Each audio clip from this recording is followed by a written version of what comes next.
இன்றைக்கு பேசுகிற எல்லோரும் ஈழ விடுதலை தோற்று போனதற்கு, இயக்கம் வீழ்ந்து போனதற்கு, முள்ளிவாய்க்கால் இனக்கொலை நடந்ததற்கு தமிழ்நாட்டுக்குள்ளே கொண்டு வந்து திமுகவுக்குள்ளே சுருக்கி வைத்து அதன் பரிமாணத்தை முற்றாக மழுப்பி விடுகிறார்கள். மேதகு பிரபாகரன் அவர்களின் பார்வை எங்கே? அதை பற்றி பேசுகிற நம்மவர்களின் பார்வை எங்கே? அப்பேற்பட்ட அந்த இனப்படுகொலையையும் தம்முடைய அரசியல் பகையை தீர்த்து கொள்வதற்காக தமிழ்நாட்டில் எல்லோரும் அரசியல் செய்தார்களே தவிர உண்மையை மக்களுக்கு எடுத்துச் சொல்லவில்லை, இன்றைக்கும் சொல்லவில்லை. ஈழ விடுதலை போராட்டம் முறியடிக்கப்பட்டதற்கு எது காரணம் என்பதை சரியாக மக்களிடத்தில் சொல்லாமல் அடுத்த கட்டத்தை நோக்கி நகர முடியாது. நம்மூர் அரசியலுக்காக, உள்ளூர் அரசியலுக்காக யாரோ ஒருவர் மீது பழி போட்டுவிட்டு தமிழ் இளைஞர்களை நாம் முனைமழுங்க செய்யக்கூடாது. அவர்களின் போர்க்குணத்தை நீர்த்து போக செய்யக்கூடாது. அதை வெறுப்பு அரசியலாக மாற்றிவிடக்கூடாது. நமக்கு திமுகவுக்கு எதிரான விமர்சனங்களில் ஒன்றும் பெரிய கவலை இல்லை, அதை திமுக பார்த்து கொள்ளும், அது வேறு. ஆனால் அதை வெறும் திமுக வெறுப்பு அரசியலாக மட்டுமே மாற்றுவது என்பது ஈழ விடுதலை அரசியலுக்கு எதிரானது. அது ஈழ விடுதலை அரசியலுக்கு எதிரானது, ஒரு விடுதலை அரசியலுக்கே எதிரானது. திராவிடம் குறித்து நாம் சொல்லுகிற கருத்து அதுதான். நீங்கள் திமுகவை எதிர்த்து விமர்சிப்பது உங்களுக்கான அரசியல், அல்லது திமுக தலைமையை எதிர்த்து விமர்சிப்பது உங்களுக்கான அரசியல். அதிலே நாம் தலையிட தயாராக இல்லை, அது நம்முடைய பொறுப்பு இல்லை. அவர்களுக்கு வக்காலத்து வாங்கக்கூடிய அளவுக்கு அவர்களும் பலவீனமாக இல்லை, அது நம்முடைய வேலையும் இல்லை. ஆனால் திமுக வெறுப்பை ஒட்டுமொத்த திராவிட அரசியல் வெறுப்பாக மாற்றுவது எவ்வளவு பெரிய ஆபத்தானது என்பதை சுட்டிக்காட்டாமல் நாம் எப்படி இருக்க முடியும்? ஒட்டுமொத்த திராவிட அரசியல் என்பது என்ன? பெரியார் பேசுகிற சமூக நீதி அரசியல் தான். பெரியார் பேசுகிற சமூக நீதி அரசியல் பெரியாரில் இருந்து தான் தொடங்கியதா? பெரியார் பேசுகிற திராவிட அரசியல் பெரியாரில் இருந்து தான் தொடங்குகிறதா என்றால் இல்லை. அதற்கு முன்பே நம்முடைய வரலாற்று அறிவுக்கு எட்டிய வரையில் பண்டிதர் காலத்தில் இருந்தே தமிழ்நாட்டில் அது தொடங்குகிறது. தேசிய அளவில் பார்க்கிற போது மகாத்மா ஜோதிபா பூலே காலத்தில் இருந்தே அது தொடங்குகிறது. ஆரிய எதிர்ப்பு, பார்ப்பன எதிர்ப்பு, இந்துத்துவ எதிர்ப்பு, சனாதன எதிர்ப்பு என்பதுதான் இந்த மண்ணில் திராவிட கருத்தியலாக வளர்ந்திருக்கிறது என்பதை மறந்துவிடக்கூடாது.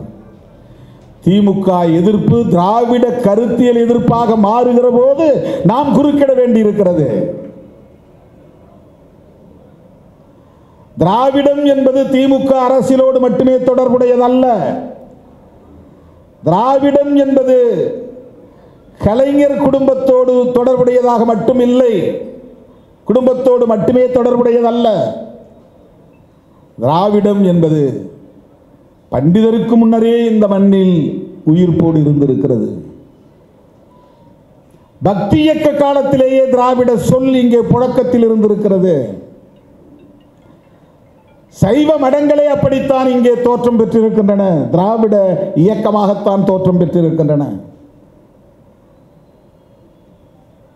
ஆக திராவிடத்தால் வீழ்ந்தோம் என்று சொல்லுவதன் மூலம் சாதியத்தால் வீழ்ந்தோம் என்பதை மறைக்க முயற்சிக்கிறீர்கள் என்றுதானே தோன்றுகிறது. திராவிடத்தால் வீழ்ந்தோம் என்று சொல்லுவதன் மூலம் ஆரியத்தால் வீழ்ந்தோம் என்று கூறிய பண்டிதரின் கருத்தியலை மூடி மறைப்பதாகத்தானே தோன்றுகிறது. தென்னகத்தில் தான் திராவிடம் சரி, வட இந்தியாவில் திராவிடம் இல்லை. தென்னகத்தில் தான் பெரியார், வட இந்தியாவில் பெரியார் அரசியல் இல்லை. தென்னகத்தில் தான் திமுக, வட இந்தியாவில் திமுக இல்லை. இந்த திராவிட இயக்கங்களால் தான் தமிழர்கள் ஒன்று சேர முடியாமல் வீழ்ந்து போடும் என்று சொன்னால், வட இந்தியாவில் பார்ப்பனர், சத்திரியர், வைசியர், சூத்திரர் என்று பாகுபாடு இருக்கிறதே. சூத்திரர்கள் அடிமைகளாக உழலுகிறார்களே, பஞ்சமர்கள் அங்கே இன்னும் தீட்டுப்படாதவர்களாக, தீண்டப்படாதவர்களாக இருக்கிறார்களே, அவர்கள் எப்படி வீழ்ந்தார்கள்? வட இந்திய மாநிலங்களில் அவர்கள் வீழ்ந்து போனதற்கு எது காரணம்? பெரியார் இயக்கம் காரணமா? உத்தரப்பிரதேசத்தில் சாதிய கொடுமை இல்லையா?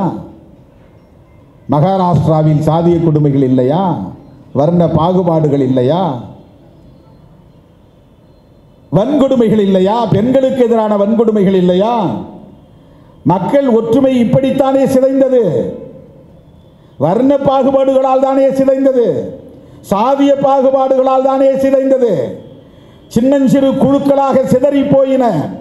இது இந்தியா முழுவதும் இருக்கின்றனவா இல்லையா? வட இந்தியாவிலும் இவை இன்றும் தொடர்கின்றனவா இல்லையா? அப்படி என்றால் அங்கே அந்த பாகுபாடுகள் நீடித்திருப்பதற்கும் நிலைத்திருப்பதற்கும் திராவிடமா காரணம்?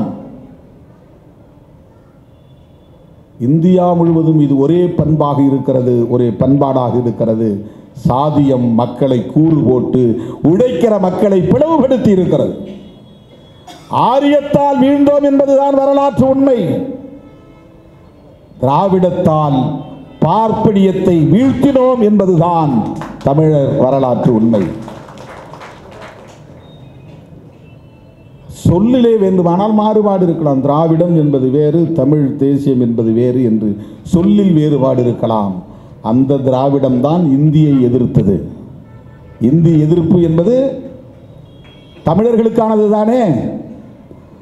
தமிழ் மொழியை பாதுகாப்பதற்கான போராட்டம் தானே. திராவிட இயக்கம் தானே இந்தி திணிப்பை எதிர்த்தது. இந்தி திணிப்பை எதிர்ப்பது தமிழ் தேசியத்திற்கு ஆதரவானதா எதிரானதா? மாநில உரிமைகளை கோரியது திராவிட இயக்கங்கள் தானே, பெரியார் இயக்கங்கள் தானே.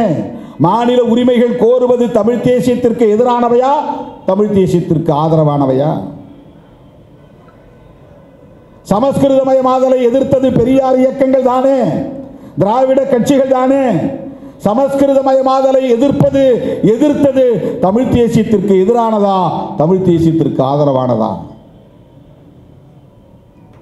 தமிழ் எழுத்துக்களில் சீர்திருத்தம் கொண்டு வந்து எளிமைப்படுத்தியது பெரியார் தானே. அது தமிழ் தேசியத்திற்கு எதிரானதா, தமிழ் தேசியத்திற்கு பகையானதா, ஆதரவானதா?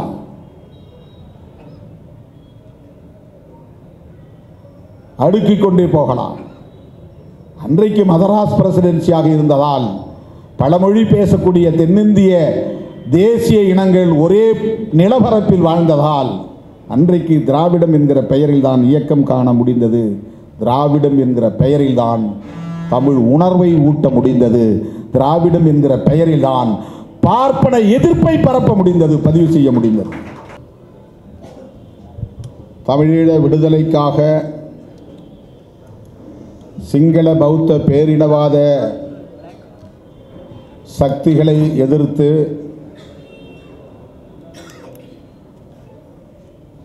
களமாடிய போராளிகள், பல்வேறு இயக்கங்களை சார்ந்த போராளிகள் ஈகம் செய்திருக்கிறார்கள் என்றாலும் விடுதலை புலிகளில் இருந்து ஈகம் செய்த தோழர்களை நினைவு கூர்ந்திடும் வகையில்தான் முதலில் தமிழீழ தேசிய தலைவர் அண்ணன் மேதகு பிரபாகரன் அவர்கள்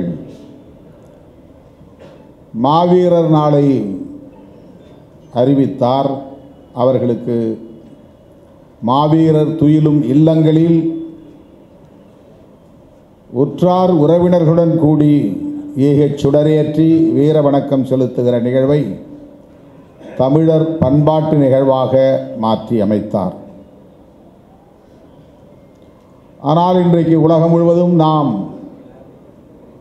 ஒட்டுமொத்த போராளிகளையும் நினைவு கூர்ந்து வீர வணக்கம் செலுத்துகிற நாளாக இதனை கடைபிடித்து வருகிறோம்.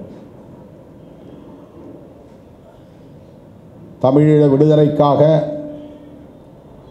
உயிர் நீத்த பொதுமக்களுக்காகவும் இந்த நேரத்தில் நாம் வீர வணக்கம் செலுத்த கடமைப்பட்டிருக்கிறோம். ஒருபுறம் போராளிகள் உயிர் இழந்திருக்கிறார்கள், ஈகம் செய்திருக்கிறார்கள். பல்வேறு இயக்கங்களை சார்ந்த போராளிகள் ஈகம் செய்திருக்கிறார்கள். அனைவரும் தமிழீழத்தின் விடுதலைக்காகத்தான். அதே வேளையில் இயக்க சார்பற்ற நிலையில், போராளிகளாக இல்லாத நிலையில் தமிழ் சொந்தங்களும் பல்லாயிரக்கணக்கில் பலியாகியிருக்கிறார்கள், ஈகம் செய்திருக்கிறார்கள். அப்படி தமிழீழ விடுதலைக்கான அந்த களத்தில் களப்பலியான அனைவருக்கும் நாம் இந்த நேரத்தில் லட்சோபலட்சக்கணக்கான விடுதலை சிறுத்தைகளின் சார்பில் எமது செம்மாந்த வீர வணக்கத்தை செலுத்துகிறோம்.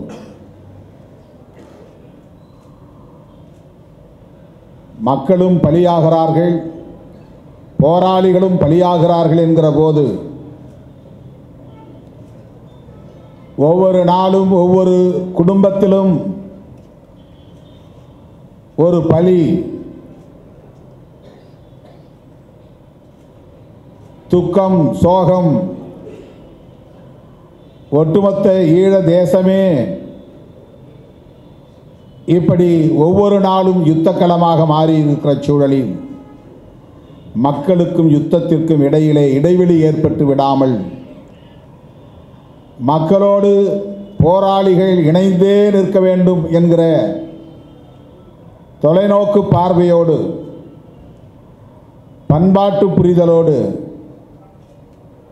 மேதகு அண்ணன் பிரபாகரன் அவர்கள் கண்டறிந்த ஒரு உத்திதான் மாவீரர் நாள் என்பதாகும். போராடுவது மட்டும் ஒரு போராளியின் கடமை அல்ல. எத்தகைய நடவடிக்கையாக இருந்தாலும் அது மக்களோடு தொடர்புடையதாகவே இருக்க வேண்டும். மக்களிடமிருந்து அந்நியப்படுத்தப்படுவதாக அமைந்துவிடக்கூடாது. சாதாரணமாக அறப்போராட்டம் நடத்துகிற போது யாராவது கைதானால் கூட குடும்பத்தில் உள்ளவர்கள், யாரோ ஒருவன் கட்சி நடத்துகிறானாம், என் வீட்டு பிள்ளைகளும் இதிலே பாழாகிவிட்டார்கள், பாழாகி போனார்கள், போலீஸ் வந்து அவனை கைது செய்து கொண்டு போய்விட்டது என்று மக்கள் வருந்துவதை நாம் பார்க்கிறோம். மக்களிடம் உள்ள இயல்பான போக்கு அது. ஒரு பாதிப்பை எளிதாக ஏற்றுக்கொள்ள முடியாது. விடுதலை சிறுத்தைகள் இங்கே அறவழியில் போராட்டங்களை முன்னெடுக்கிறது. அப்படிப்பட்ட போராட்டங்களை சில நேரங்களில் நாம் சட்டத்தை மீறுவதற்குரிய சூழலை எதிர்கொள்கிறோம். அனுமதி தரமாட்டார்கள். அனுமதி மறுத்த நிலையில் நாம் போராடுகிறோம். காவல்துறை கைது செய்கிறது, சிறைப்படுத்துகிறது, குண்டர் தடுப்பு சட்டத்தில் தடுப்பு காவலில் வைக்கிறார்கள். அப்போது அந்த இளைஞரின் குடும்பத்தை சார்ந்தவர்கள் எவ்வளவு துயரத்திற்கு ஆளாகிறார்கள் என்பதை நாம் பார்க்கிறோம். யாரோ ஒருவன் கட்சி நடத்துகிறான், அவன் ஏதோ போராட்டம் நடத்துகிறான்,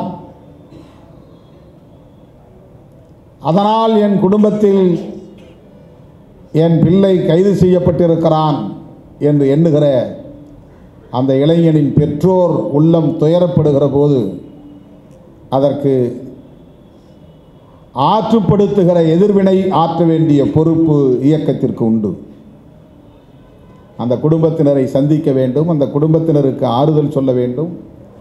சிறைப்படுத்தப்பட்டவனை மீட்பதற்கு சட்டப்பூர்வமான நடவடிக்கைகளை மேற்கொள்கிறோம் என்பதை செய்தாக வேண்டும்.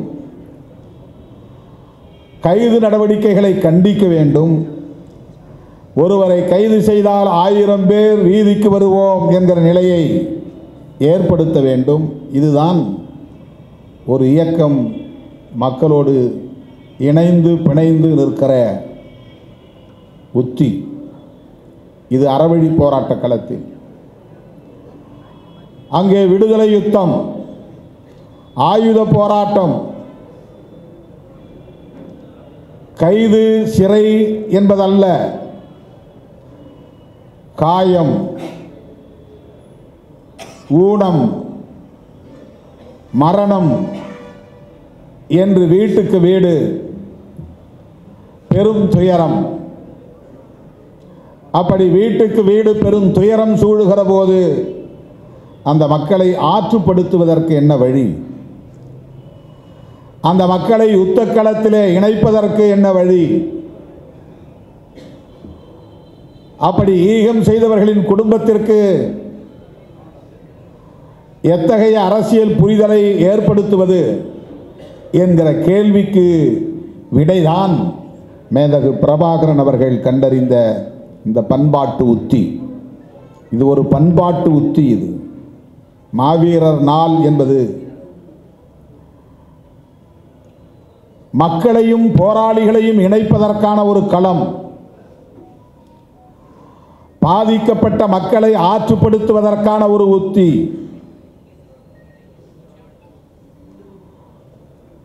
பண்பாட்டு தளத்திலும் போராளிகள் தொலைநோக்கு பார்வையோடு இயங்க வேண்டியது தவிர்க்க முடியாத தேவையாகிறது. அவர்கள் வீட்டுக்கு வீடு போய் துக்கம் விசாரிக்க முடியாது. வீட்டுக்கு வீடு போய் இழப்பீடு தர முடியாது. ஆனால் ஒவ்வொரு வீட்டிலும் ஒரு புலி இருக்கிறான், ஒவ்வொரு வீட்டிலும் ஒருவன் பலியாகி இருக்கிறான் என்பது துயரப்படுவதற்குரியதல்ல, பெருமைப்படுவதற்குரியது. அது எழுச்சி பெறுவதற்கான தேவை என்று உணர்த்துகிற ஒரு பண்பாட்டு நிகழ்வு மாவீரன் பிரபாகரன் அவர்களால் வடிவமைக்கப்பட்டதுதான் மாவீரர் நாள்.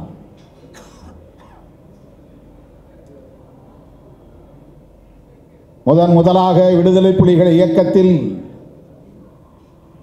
சங்கர் என்கிற இளைஞன் காயம்பட்டு உயிருக்கு போராடும் நிலையில் மருத்துவ சிகிச்சை பெறுவதற்காக கடல் தாண்டி சென்னைக்கு வந்து சிகிச்சை பெற்றும் பலனின்றி உயிரிழந்தான். அவன் உயிரிழந்த நாள்தான் நவம்பர் 27. ஒரே ஒருவன் உயிரிழந்தால் அந்த ஒரு நாளை சொல்லி அந்த நாளில் நாம் வீரவணக்கம் செலுத்த முடியும்.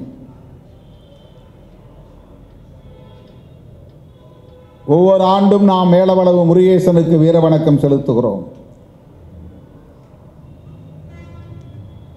அது ஒரு குறிப்பிட்ட நாள், 7 பேர் இறந்த நாள்.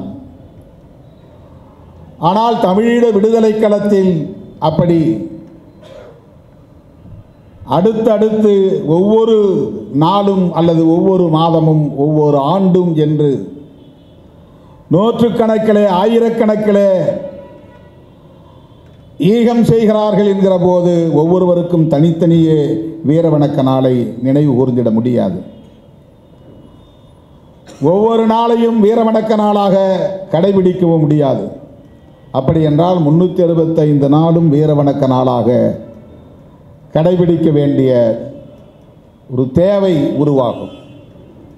ஆகவேதான் அண்ணன் மேதகு பிரபாகரன் அவர்கள் அந்த மாவீரன் லெப்டினன்ட் சங்கர் உயிரிழந்த நாள்தான் ஒட்டுமொத்த போராளிகளின் ஈக நாள், வீரவணக்க நாள் என்று அறிவித்து ஈழ தேசமெங்கும் நிறுவப்பட்டிருக்கிற மாவீரர் துயிலும் இல்லங்களில் யார் யாருடைய மரணம் என்பதை உலகத்தில் வேறு எந்த இயக்கமும் அவ்வளவு தெளிவான வரையறைகளை கொண்டு ஈகம் செய்த போராளிகளுக்கு வீரவணக்கம் செலுத்துகிற நிகழ்வுகள் நடைபெற்றதாக சான்றுகள் இல்லை. இராணுவத்தில் கூட, ஒரு அரசாங்கம் நடத்துகிற இராணுவத்தில் கூட பிழைகள் நேரும், பெயர்கள் விடுபட்டு போகும். ஆனால் தமிழீழ விடுதலை புலிகள் இயக்கத்தில் தம்முடைய உயிரை தியாகம் செய்த, ஈகம் செய்த ஒவ்வொருவருடைய வரலாறும் அங்கே திரட்டப்பெற்று அவர்கள் அனைவரும் மரியாதையோடு வீரவணக்கத்தோடு அடக்கம் செய்யப்பட்டார்கள். அடக்கம் செய்ய முடியாமல் பலியானவர்களின் வரலாறும் அங்கே பதிவு செய்யப்பட்டு அவர்களுக்காகவும் கல்லறை நிறுவப்பட்டது. தமிழீழ தேசமெங்கும் மாவீரர் துயிலும் இல்லங்கள் இருந்தன. அதுதான் இங்கே நாம் சுடுகாடு என்று சொல்லுவது, அல்லது இடுகாடு என்று சொல்லுவது, அல்லது சமாதி என்று சொல்லுவது அங்கே மேதகு பிரபாகரன் அவர்களால் மாவீரர் துயிலும் இல்லங்கள் என்று அழைக்கப்பட்டன. கோப்பாய் என்னும் இடத்தில் மாவீரர் துயிலும் இடம். நான் நேரடியாக அங்கே சென்று இந்த மாவீரர்கள் உறங்கும் அந்த பகுதியில் சில மணி நேரம் இருந்துவிட்டு வந்திருக்கிறேன். கிளிநொச்சியிலே விசுவமேடு பகுதியிலே ஒவ்வொரு இடத்திலும் 3000 பேர், 4000 பேர், 5000 பேர் என்று இறந்தவர்களின் கல்லறைகள் நிறுவப்பட்டிருக்கின்றன. ஒவ்வொரு துயிலும் இல்லத்திலும் தமிழ்நாட்டிலிருந்து போய் அங்கே போராடி களமாடி உயிரிழந்தவர்களின் பெயர்களும் இடம்பெற்றிருக்கின்றன. தமிழ்நாட்டில் உள்ள அந்த குக்கிராமத்தின் பெயரோடு போராளியின் பெயரும் இணைக்கப் பெற்று அவன் பிறப்பு தெரியாது, இறந்த நாள் குறிக்கப்பெற்று கல்லறைகள் அங்கே நிறுவப்பெற்றிருக்கின்றன.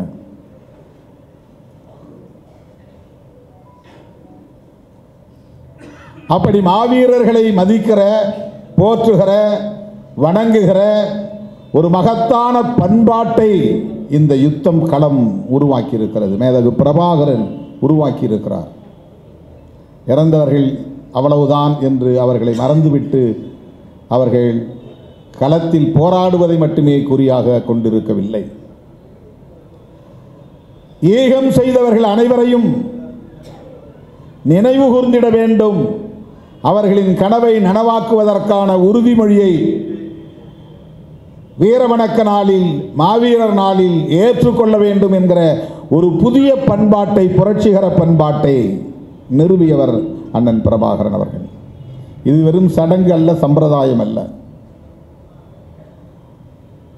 ஒருவர் இறந்தால் அவர் இறந்த நாளில் திவசம் கொடுப்பது, திதி கொடுப்பது மதத்திலே இருக்கிற ஒரு பண்பாடு. அது ஒரு குடும்பம் செய்கிற நினைவு கூர்தல். அதை ஒரு சடங்காக பின்பற்றக்கூடிய கடமையாக நாம் கருதுகிறோம். ஆனால் இது ஒரு புரட்சிகரமான பண்பாடு. எப்படி இது புரட்சிகரமான பண்பாடு? இவர்கள் நோய்வாய்ப்பட்டு இறந்தவர்கள் அல்ல, விபத்திலே மாண்டவர்கள் அல்ல, பலியாவோம் என்பது தெரிந்து களமாடியவர்கள், ஈகம் செய்ய உறுதியேற்று களமாடியவர்கள், மண்ணுக்காக உயிரை ஈகம் செய்ய உறுதியேற்று களமாடியவர்கள், விடுதலைக்காக இன்னுயிரை ஈகம் செய்வதற்கு முன்வந்த பலியானவர்கள், களப்பணியானவர்கள். ஆகவே தம்முடைய மரணத்தை முன்கூட்டியே அறிந்து உயிரை ஈகம் செய்வதற்கு துணிந்து அதன் அடிப்படையில் தன்னை தாரை வார்த்து கொடுத்தவர்கள். அப்படிப்பட்ட அந்த போராளிகளின் ஈகம் என்பது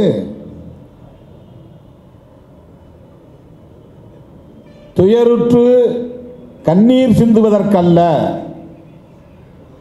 துக்கத்தில் வீழ்ந்து முடங்குவதற்கல்ல, விடுதலைக்கான வேட்கையை மேலும் உறுதிப்படுத்துவதற்காக, விடுதலை போராட்டத்தின் வேகத்தை மேலும் முடுக்கி விடுவதற்காக, விடுதலை போராட்டத்தின் தேவையை அடுத்தடுத்த தலைமுறைக்கு கொண்டு செல்வதற்காக, அடைகாப்பதற்காக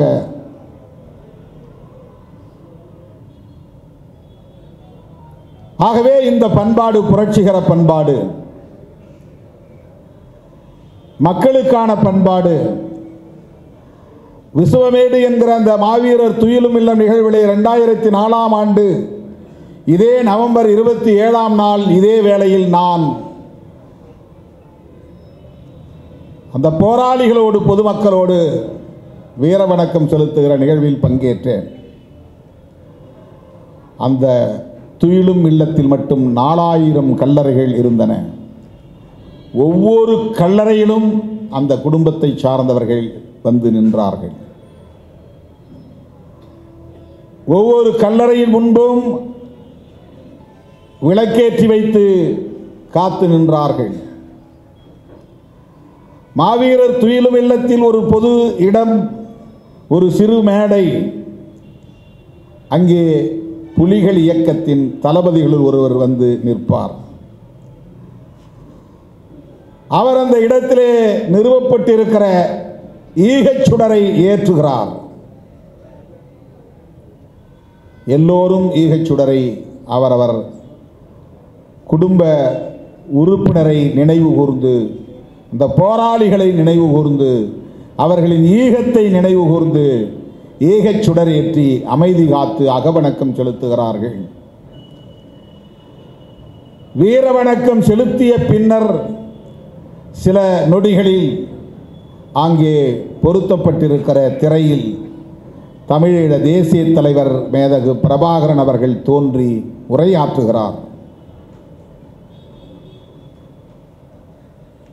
அந்த நிகழ்வில் நான் பங்கேற்ற போது அந்த கட்டுப்பாட்டை, அந்த ஒழுங்கை கண்டு நான் சிலிர்த்து போனேன். அந்த இடத்தில் மேதகு பிரபாகரன் இல்லை, ஆனால் அங்கே கட்டுப்பாடு இருக்கிறது.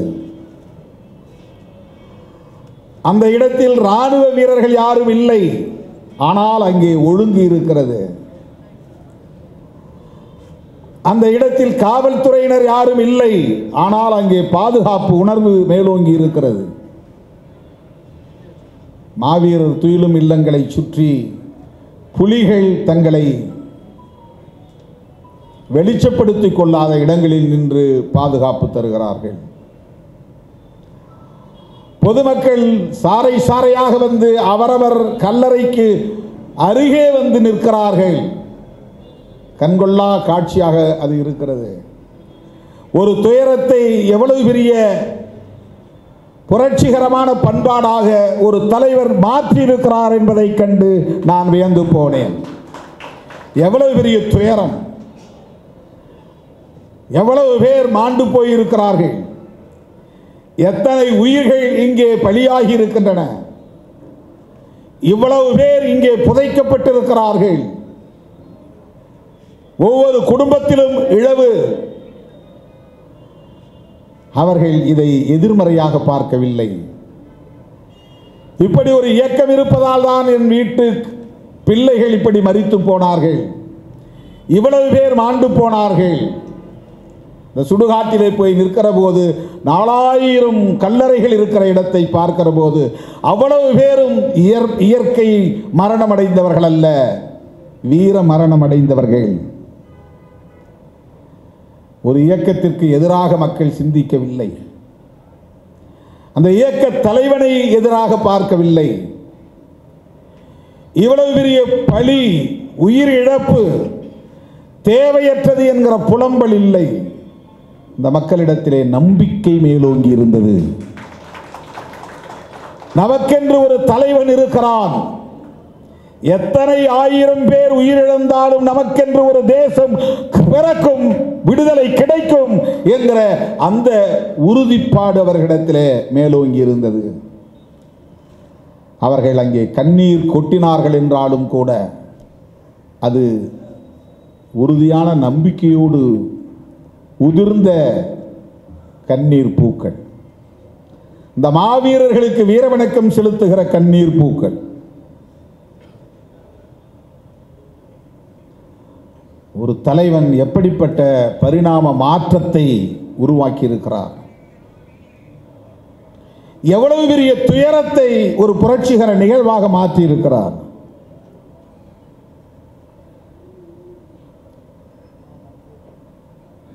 உள்ளபடியே இதை நாம் எப்படி புரிந்து கொள்ள வேண்டும் என்பதற்காக பதிவு செய்கிறேன்.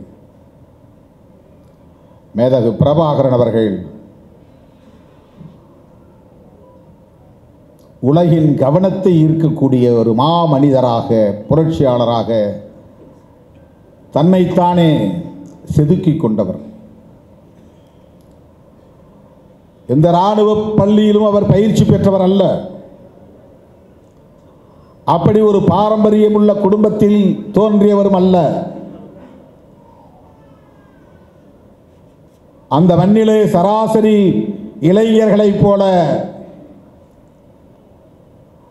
விளையாடி திரிந்தவர்தான்.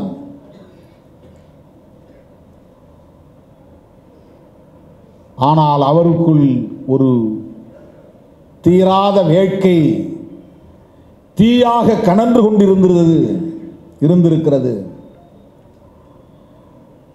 தீராத வேட்கை தேசத்தின் விடுதலை என்கிற தீயாக அது கனன்று கொண்டிருந்தது. படிப்பில் கவனம் செலுத்தாதவர் மக்களின் விடுதலையில் கவனம் செலுத்தினார். சராசரி மாணவனாக படித்து அரசு வேலைக்கு செல்ல வேண்டும், வருமானம் ஈட்டி பெண்டு பிள்ளைகளோடு வாழ்க்கை நடத்த வேண்டும் என்று கருதாமல், நாட்டின் விடுதலைக்காக போராட வேண்டும் என்று 11 பருவத்திலேயே உறுதி எடுத்துக்கொண்டு ஒரு இயக்கத்தை தானே தலைமை வகித்து உருவாக்கி நூற்றுக்கணக்கிலே ஆயிரக்கணக்கிலே இளைஞர்களை ஈர்த்து அவர்களுக்கு விடுதலை கருத்தியலை பயிற்றுவித்து, வெறும் ஆயுத பயிற்சி அல்ல, வெறும் ஆயுத பயிற்சியால் ஒரு போராட்டத்தை நெடுந்தூரம் எடுத்து செல்ல முடியாது. கருத்தியல் பயிற்சியும் ஆயுத பயிற்சியும் இணைந்த ஒரு பாசறையாகத்தான் விடுதலை புலிகள் இயக்கத்தை அவர் உருவாக்கினார். பேரரசுகளின் இராணுவ பள்ளிகளில் பிரபாகரனின் போர் உத்தி என்று சிலபஸ் இருக்கிறது. அமெரிக்க இராணுவ பள்ளியில் பிரபாகரனின் போர் உத்திகள் என்று வகுப்பெடுக்கிறார்கள் என்று அப்போதே நாம் கேள்விப்பட்டிருக்கிறோம்.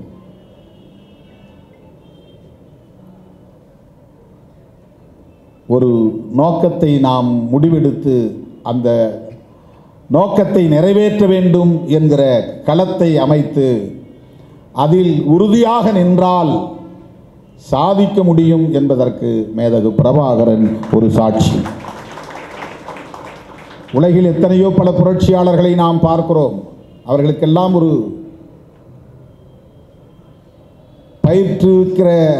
பயிற்சி பெறுகிற ஒரு வாய்ப்பு, ஒரு களம் அமைந்திருக்கிறது. இவர் எங்கேயும் போய் பயிற்சி பெற்றவர் அல்ல.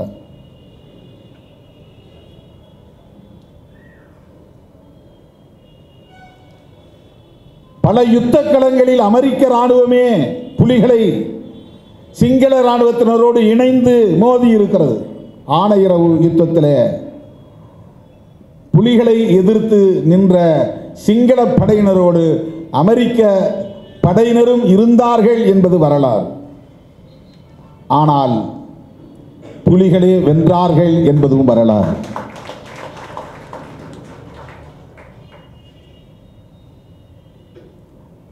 அந்த யுத்த வரலாறை நீங்கள் எங்கேயும் தேடி படித்துக் கொள்ள முடியும். ஆனால் மேதகு பிரபாகரன் அவர்களின் போர் உத்திகள் என்பது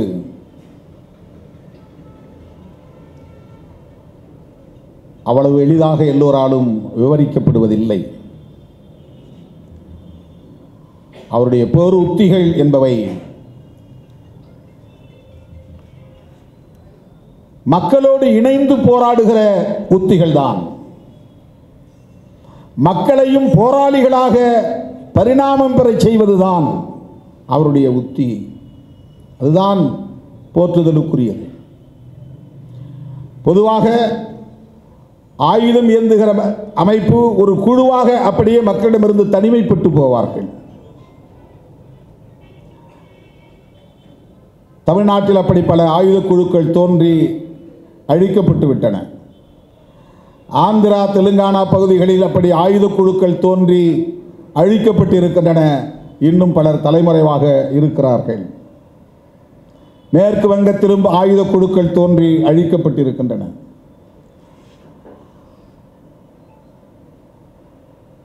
ஆனால் 25 ஆண்டு காலம் ஒரு யுத்தத்தை தொடர்ந்து நடத்த முடிந்தது என்றால் விடுதலை புலிகள் வெறும் ஆயுத குழுவாக தங்களை மாற்றிக்கொள்ளவில்லை. ஒரு டீம், அதில் ஒரு 1000 பேர் போராளிகள் அல்லது 10,000 பேர் போராளிகள், அவர்களுக்கு பயிற்சி அளிக்கப்பட்டிருக்கிறது. கொரில்லா முறையில் யுத்தம் நடத்துகிறார்கள், எதிரிகளை வேட்டையாடுகிறார்கள், ஆங்காங்கே திடுமென குண்டுகள் வெடிக்கின்றன, அவர்கள் பலியிடப்படுகிறார்கள் அல்லது பழிவாங்கப்படுகிறார்கள். இப்படி அல்ல அந்த யுத்தம். ஒவ்வொரு குடும்பமும் தன்னை விடுதலை புலியாய் கருதக்கூடிய அளவுக்கு அங்கே மக்களோடு இணைந்து பணியாற்றிய ஒரு உத்திதான் மேதகு பிரபாகரன் அவர்களின் உத்தி. தமிழீழத்தில் வாழ்ந்த தமிழ் குடும்பம் ஒவ்வொருவரும் நானும் இயக்கம்தான் என்று சொல்லக்கூடிய அளவுக்கு அவர்களை கருத்தியல் ரீதியாக பயிற்றுவித்தார். எங்கள் குடும்பத்திலும் ஒரு போராளி உண்டு என்று ஒவ்வொரு குடும்பமும் உரிமை கோருகிற அளவுக்கு, பெருமை பேசுகிற அளவுக்கு அவர்களை யுத்தத்தோடு இணைத்து வைத்திருந்தார், பிணைத்து வைத்திருந்தார். அதனால்தான் 25 ஆண்டு காலம் நீடித்தது.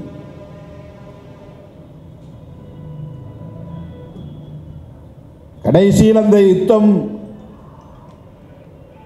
அழிக்கப்பட்டு விட்டது, இயக்கம் அழிக்கப்பட்டு விட்டது என்பதற்கு வேறு உலகளாவிய காரணிகள் இருக்கின்றன. அது இன்டர்நேஷனல் லாபி. சிங்களவர்களால் மட்டும் புலிகளை வீழ்த்தி இருக்க முடியாது, வீழ்த்த முடியாது. அல்லது இந்தியாவும் இலங்கையும் சேர்ந்து 2 நாடுகள் மட்டும் புலிகளை வீழ்த்த முடியாது, வீழ்த்தி இருக்க முடியாது. உலகளாவிய சதிவலைகள் பின்னப்பெற்று அமெரிக்காவை ஆதரிக்கக்கூடிய பல்வேறு வல்லரசுகளும் இதிலே தலையிட்டு தொடர்ச்சியாக மேற்கொள்ளப்பட்டு வந்த முயற்சிகளின் விளைவாகத்தான் அங்கே விடுதலை யுத்தம் முறியடிக்கப்பட்டது. சொல்லப்போனால் விடுதலை புலிகள் ஏற்கனவே வெற்றி பெற்று விட்டார்கள். சிங்களவர்களின் கைகளில் இருந்து புலிகளை எதிர்க்கும் யுத்தம் மாறி போய்விட்டது. முடிவெடுக்கக்கூடிய அதிகாரம் அவர்களின் கைகளில் இல்லை என்கிற நிலை எப்போதே உருவாகிவிட்டது. அதனால்தான் இந்தியாவிலே தலையிட முடிந்தது.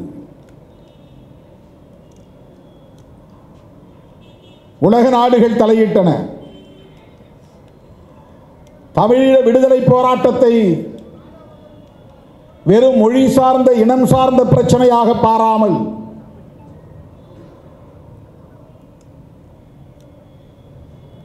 அதை ஒரு மக்கள் விடுதலை போராட்டமாக உலக நாடுகள் புரிந்து கொள்ளக்கூடிய வகையில் கொண்டு செல்வதற்குள் உலகளாவிய அரசியல் பாதைகள் மாறி போய்விட்டன, அரசியல் சூழல்கள் மாறி போய்விட்டன.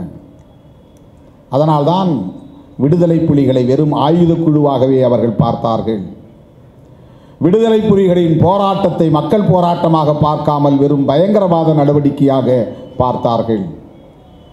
அல்லது அப்படி பார்க்கும்படி செய்யப்பட்டன. அதுதான் எதிரிகளின் வெற்றியாக அமைந்தது. விடுதலை புலிகளை பயங்கரவாதிகளாகவும் விடுதலை புலிகளின் போராட்டத்தை ஒரு விடுதலை போராட்டமாக, மக்கள் விடுதலைக்கான போராட்டமாக காட்டாமல் அது பயங்கரவாத நடவடிக்கைகள் என்று சித்தரிக்கப்பட்டு அதன் அடிப்படையில் 20க்கும் மேற்பட்ட நாடுகள் ஒன்று சேர்ந்து நடத்திய ஒடுக்குமுறையில்தான் அந்த யுத்தம் முறியடிக்கப்பட்டது. ஆனால் அது உண்மையிலேயே மக்கள் போராட்டம், அது ஒரு விடுதலை யுத்தம். 2002 2004 அவரை சந்திக்கிற போது இதை பற்றி அவரோடு உரையாடக்கூடிய ஒரு வாய்ப்பை பெற்றவர் என்கிற முறையிலே அவருக்கு இருந்த உலகளாவிய பார்வையை புரிந்து நான் வியப்படைந்திருக்கிறேன்.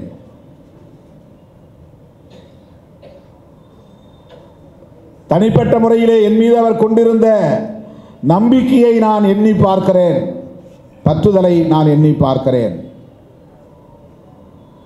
சத்தியமூர்த்தி என்கிற சேரலாதனிடத்தில் எல்லோரும் தளபதிகள் எல்லாம் கூடியிருந்த போது அவர் நகைச்சுவை ததும்ப பேசக்கூடியவர், ஒரு யுத்த களத்திலே நிற்கிற போராளி. அவரிடத்திலே மேலோங்கி இருந்த அந்த ஹியூமரஸ் அப்ரோச், நகைச்சுவை ததும்ப பேசுகிற அணுகுமுறை ரொம்ப வியப்பை அளிக்கக்கூடியதாக இருந்தது. அப்படிப்பட்ட அவர் ஒரு யுத்த களத்திலே நிற்கிறோம், நெருப்பு களத்திலே நிற்கிறோம், எந்த நேரத்திலும் எதுவும் நடக்கலாம் என்கிற பீதியில் இருக்கிறோம் என்கிற உணர்வே இல்லாமல் மிக இயல்பாக எங்களோடு அவர் அளவலாவினார், நகைச்சுவை ததும்ப உரையாடினார். அப்போது சேரலாதனிடம் சொன்னார், இவர் நம்மோடு இருந்திருந்தால் ஒரு படையணியின் தளபதியாக இருந்திருப்பார் என்று சொன்னார். என் தோளில் கை போட்டுக்கொண்டே சொன்னார். நாங்கள் உரையாடியதிலிருந்து எனக்குள்ள ஈடுபாட்டையும் அவர் உணர்ந்து அதை சொன்னார். எங்கள் படையிலேயே உங்கள் பெயரில் ஒரு அணியை நான் உருவாக்கி இருக்கிறேன் என்றும் சொன்னார். புலிப்படையிலேயே சிறுத்தை படையணி என்ற ஒன்றை நான் உருவாக்கி இருக்கிறேன், அது அதிவேகமான ஒரு படை என்று சொன்னார். எனக்கு இட்டுக்கட்டி பேச தெரியாது. அண்ணன் மேதகு பிரபாகரன் அவர்கள் இல்லை என்று எண்ணிக்கொண்டு வாய்க்கு வந்ததை பேசுகிறவன் அல்ல நான். இது 100க்கு 100 விழுக்காடு உண்மை அவர் சொன்னது. இன்றைக்கும் உயிரோடு இருக்கிறார் நம்முடைய கவிஞர், வாணியம்பாடி கவிஞர் அப்துல் காதர். அவர் ஒரு நிகழ்விலே குறிப்பிட்டார், என்னை அழைத்திருந்தார்கள் புலிகள், பல நிகழ்ச்சிகளில் நான் பங்கேற்றேன். ஓய்வாக இருக்கிற போது சில தம்பிகளின் கழுத்தில் இருந்த குப்பியை, சைனைடு குப்பியை தொட்டு பார்த்து அதை பற்றி நான் விசாரித்தேன். அதில் ஒரு சில தம்பிகள் டாலர் போட்டிருந்தார்கள். அந்த டாலரை வாங்கி பிரித்து பார்த்தேன். இந்த டாலருக்குள் 2 படங்கள் இருந்தன. ஒரு படம் மேதகு பிரபாகரன், இன்னொரு படம் தம்பி திருமாவளவன் படம் என்று சொன்னார்.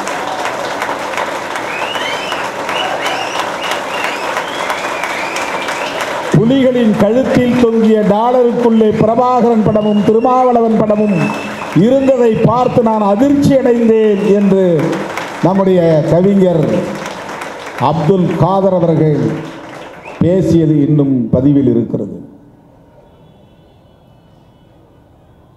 அவர் வியப்பாக சொன்னார், எவ்வளவு பெரிய நம்பிக்கை என்று. சேரலாதன் என்னை அழைத்து கொண்டு தளபதி சூசை அவர்களை சந்திப்பதற்காக போனபோது சூசை கடலோரக்கரையில் ஒரு தனி மரம், ஒற்றை மரத்தின் கீழே அமர்ந்திருந்தார். நாங்கள் 3 மணி நேரம் தாமதமாக போனதால் அவர் எழுந்து ஆத்திரத்தோடு சேரலாதனை கடிந்து கொண்டார். இவ்வளவு தாமதமாக ஏன் வந்தீர்கள் என்று அவர் விளக்கம் சொன்னார். ஆனாலும் ஏற்றுக்கொள்ளவில்லை. அப்போது எங்களுக்கென்று தமிழ்நாட்டில் ஒரு பெரிய ஆதரவு படை உண்டு என்றால் அது சிறுத்தை படைதான். உங்கள் மீது எங்கள் தலைவர் மிகப்பெரிய நம்பிக்கை வைத்திருக்கிறார், பற்றுதலை வைத்திருக்கிறார். இதை அண்ணன் தளபதி சூசை அவர்கள் எங்களிடத்திலே சொன்னார். அன்று இரவு அதையெல்லாம் முடித்துக்கொண்டு நாங்கள் தங்குவதற்காக ஓரிடத்திற்கு அழைத்து போகிறார் சேரலாதன். நள்ளிரவு நேரம். அங்கே ஏராளமான இளைஞர்களும் இளம்பெண்களும் விழித்து கொண்டிருந்தார்கள், பயிற்சி எடுத்து கொண்டிருந்தார்கள். இசை பயிற்சி, பறை பயிற்சி. நான் போனதும் இளைஞர்கள் ஓடி வந்து என்னை கட்டிப்பிடித்து கொண்டு நலம் விசாரித்தார்கள். அதிலே ஒரு பெண்மணி எங்களுக்கு வகுப்பெடுக்கிற போது அண்ணன் உங்களை பற்றி பேசியிருக்கிறார், உங்கள் பெயரை உச்சரித்திருக்கிறார் என்று சொன்னார். எனக்கு மிகவும் வியப்பாக இருந்தது. ஏன் இதை குறிப்பிடுகிறேன், மறுபடியும் பதிவு செய்கிறேன் என்று சொன்னால், தமிழ்நாட்டில் திருமாவளவனை சாதி முத்திரையோடு பார்க்கிற சூழலில், ஒரு குறிப்பிட்ட சாதிக்கான தலைவர் என்று ஓரங்கட்டுகிற சூழலில், என்னை தமிழர்களுக்கான ஒரு தலைவன், ஒரு இளைஞன் என்று அடையாளம் கண்டவர் மேதகு பிரபாகரன் அவர்கள். இந்த நன்றி பெருக்கோடு இதை உங்கள் முன்னால் நான் பதிவு செய்கிறேன்.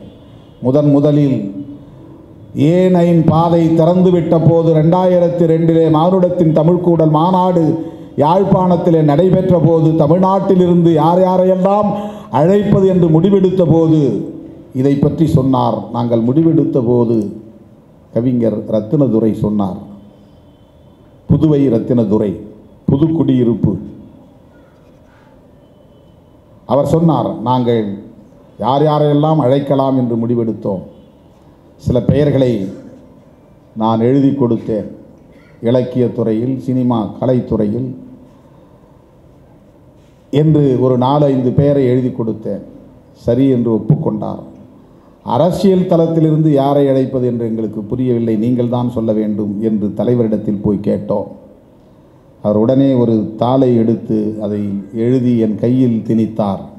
நான் பிரித்து பார்த்தேன், திருமாவளவன் என்று எழுதப்பட்டிருந்தது என்று சொன்னார். இதை சொன்னவர் புதுவை ரத்தினதுரை. எல்லோர் முன்னிலையிலும் சொன்னார். அரசியல் தளத்திலிருந்து யாரை அழைப்பது என்று எங்களுக்கு தெரியவில்லை என்று குழம்பி இருந்தபோது தலைவரிடத்தில் கேட்டேன். தலைவர் ஒரு தாளில் எழுதி தந்தார். அதை என் கையில் திணித்தார். நான் பிரித்து பார்த்தபோது, தம்பி உன் பெயர் இருந்தது, நான் அப்படி ஒரு மகிழ்ச்சி அடைந்தேன் என்று என்னை கட்டி அணைத்துக் கொண்டார். பஸ்டியான் விடுதி என்ற ஒரு விடுதியிலே நாங்கள் தங்கியிருந்த போது ஏராளமான தோழர்கள் எங்களை வந்து பார்த்தபோது, அதிலே ஒருவர்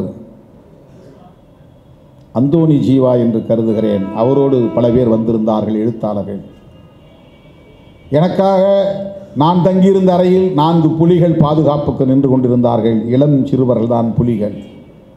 அவர்கள் முன்னிலையில் அவர் கட்டி அணைத்து கொண்டு சொன்னார், தம்பி, உங்களை இந்த மாநாட்டுக்கு தலைவர் பிரபாகரன் அழைத்திருக்கிறார் என்பது எங்களுக்கு பெருமை அளிக்கிறது. நாங்கள் இந்த மண்ணில் ஒடுக்கப்பட்டவர்களாக இங்கே போராடி கொண்டிருக்கிறோம். தமிழ்நாட்டிலிருந்து தலைவர் பிரபாகரன் உங்களை அழைத்திருக்கிறார் என்பது தெரிந்து ஓடி வந்திருக்கிறேன். இது எங்களுக்கு செய்திருக்கிற பெருமை என்று அவர் சொன்னார். இதுவெல்லாம் நான் அந்த களத்திலே சந்தித்த அனுபவங்கள். மேதகு பிரபாகரன் அவர்கள் கருத்தியல் ரீதியாகவும் தலைவர்களை அடையாளம் காணக்கூடியவர். அதுதான் முக்கியமானது. பல பேரை அவர் அழைத்திருக்கலாம், நம்பிக்கை கொண்டிருக்கலாம். திரைப்படத்துறையிலிருந்து பலர் அழைக்கப்பட்டார்கள். நான் போயிருந்த போது, நான் தங்கியிருந்த அறையிலேயே இயக்குனர் சிகரம், இயக்குனர் திலகம், நம்முடைய அண்ணன் பாரதி ராஜா அவர்களும் இருந்தார். 2 பேரும் அங்கே தான் சந்தித்து கொண்டோம். அவரும் அழைக்கப்பட்டிருந்தார். அப்படி பல பேர், எழுத்தாளர்கள், கவிஞர்கள், சிந்தனையாளர்கள் அழைக்கப்பட்டாலும் தனிப்பட்ட முறையிலே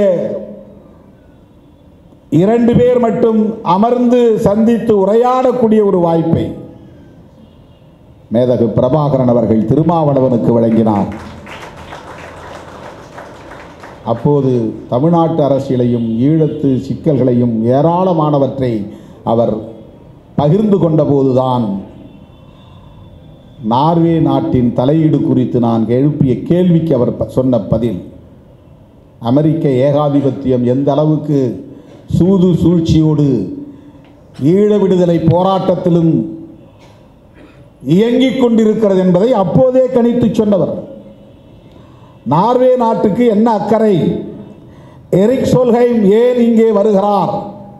அவர் எதற்காக சமாதானம் பேசுகிறார் என்று நான் கேட்டபோது அவர் சொன்ன கவித்துவமான பதில்,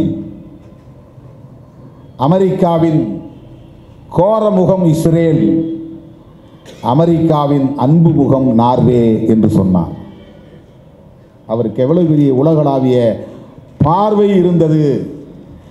அமெரிக்காவை எப்படி அவர் எடை போட்டு மதிப்பீடு செய்திருந்தார். இன்றைக்கு பேசுகிற எல்லோரும் ஈழ விடுதலை தோற்று போனதற்கு, இயக்கம் வீழ்ந்து போனதற்கு, முள்ளிவாய்க்கால் இனக்கொலை நடந்ததற்கு,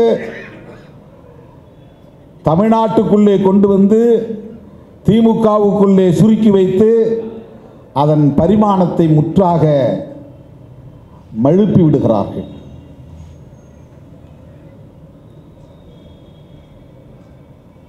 மேதகு பிரபாகரன் அவர்களின் பார்வை எங்கே? அதை பற்றி பேசுகிற நம்மவர்களின் பார்வை எங்கே? அப்பேற்பட்ட அந்த இனப்படுகொலையையும் தம்முடைய அரசியல் பகையை தீர்த்து கொள்வதற்காக தமிழ்நாட்டில் எல்லோரும் அரசியல் செய்தார்களே தவிர உண்மையை மக்களுக்கு எடுத்துச் சொல்லவில்லை, இன்றைக்கும் சொல்லவில்லை. ஈழ விடுதலை போராட்டம் முறியடிக்கப்பட்டதற்கு எது காரணம் என்பதை சரியாக மக்களிடத்தில் சொல்லாமல் அடுத்த கட்டத்தை நோக்கி நகர முடியாது. இந்தியாவின் பங்களிப்பு என்ன?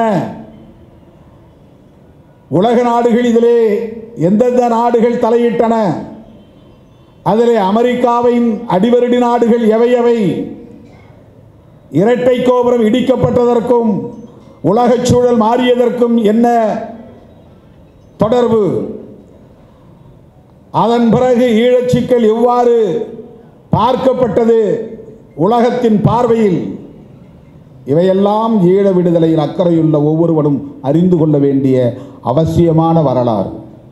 இதையெல்லாம் பேசாமல் காங்கிரசு தான் காரணம், காங்கிரசோடு கூட்டணி வைத்திருந்த திமுக தான் காரணம், காங்கிரசும் திமுகவும் இடம்பெற்றிருந்த கூட்டணியில் அங்கம் வகித்த விடுதலை சிறுத்தைகள் தான் காரணம் என்று யாராவது பேசினால் அவர்கள் அற்பர்கள், தங்களின் அரசியல் லாபங்களுக்காக அரசியல் பேசக்கூடியவர்கள். இந்த பிரச்சனையில்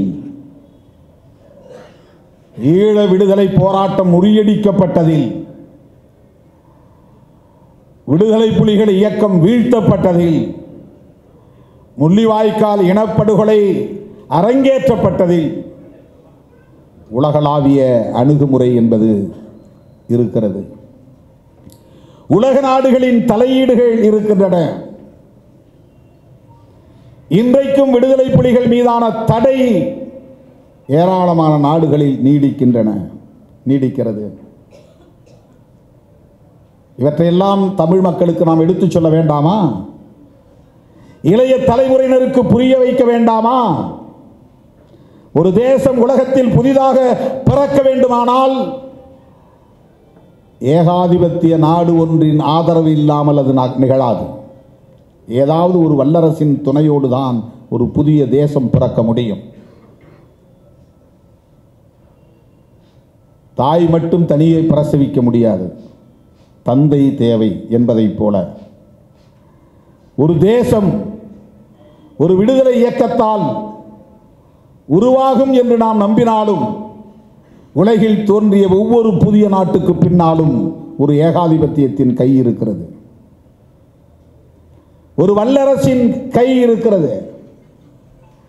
உலகம் முழுவதும் விடுதலை இயக்கங்கள் வீழ்த்தப்பட்ட வரலாற்றின் பின்னணியில் ஒரு ஏகாதிபத்தியம் இருக்கிறது, அல்லது பல ஏகாதிபத்திய நாடுகளின் சதித்திட்டங்கள் இருக்கின்றன. ஆக வல்லரசுகளின் துணை இல்லாமல் ஒரு புதிய நாட்டை உருவாக்கிவிட முடியுமா என்றால் முடியவே முடியாது. இந்த வரலாற்று உண்மையை முதலில் தமிழ் இளைஞர்களுக்கு நாம் சொல்லித்தர வேண்டும். நாம் இங்கே முழக்கம் எழுப்பினோம், வென்றெடுப்போம் வென்றெடுப்போம் தமிழ் ஈழத்தை வென்றெடுப்போம் என்று. அது வெற்று முழக்கமாக போய்விடும். அது ஒரு நம்பிக்கை முழக்கமாக மாற வேண்டுமானால் ஒவ்வொரு தமிழ் இளைஞனின் சிந்தனைக்குள்ளும் ஒரு நாட்டின் விடுதலை போராட்டத்திற்கான வரலாற்றை சொல்ல வேண்டும், வழிமுறைகளை சொல்ல வேண்டும், வல்லரசுகளின் பங்களிப்பை சொல்ல வேண்டும். வெற்றி பெற்ற நாடுகளின் வரலாறும் வீழ்ச்சியடைந்த போராட்ட வரலாறும் ஒவ்வொருவருக்கும் தெரிந்தாக வேண்டும். இது நம்மூர் அரசியலுக்காக, உள்ளூர் அரசியலுக்காக யாரோ ஒருவர் மீது பழி போட்டுவிட்டு தமிழ் இளைஞர்களை நாம் முனைமழுங்க செய்யக்கூடாது. அவர்களின் போர்க்குணத்தை நீர்த்து போக செய்யக்கூடாது. அதை வெறுப்பு அரசியலாக மாற்றிவிடக்கூடாது. நமக்கு திமுகவுக்கு எதிரான விமர்சனங்களில் ஒன்றும் பெரிய கவலை இல்லை. அதை திமுக பார்த்து கொள்ளும், அது வேறு. ஆனால் அதை வெறும் திமுக வெறுப்பு அரசியலாக மட்டுமே மாற்றுவது என்பது ஈழ விடுதலை அரசியலுக்கு எதிரானது. அது ஈழ விடுதலை அரசியலுக்கு எதிரானது, ஒரு விடுதலை அரசியலுக்கு எதிரானது.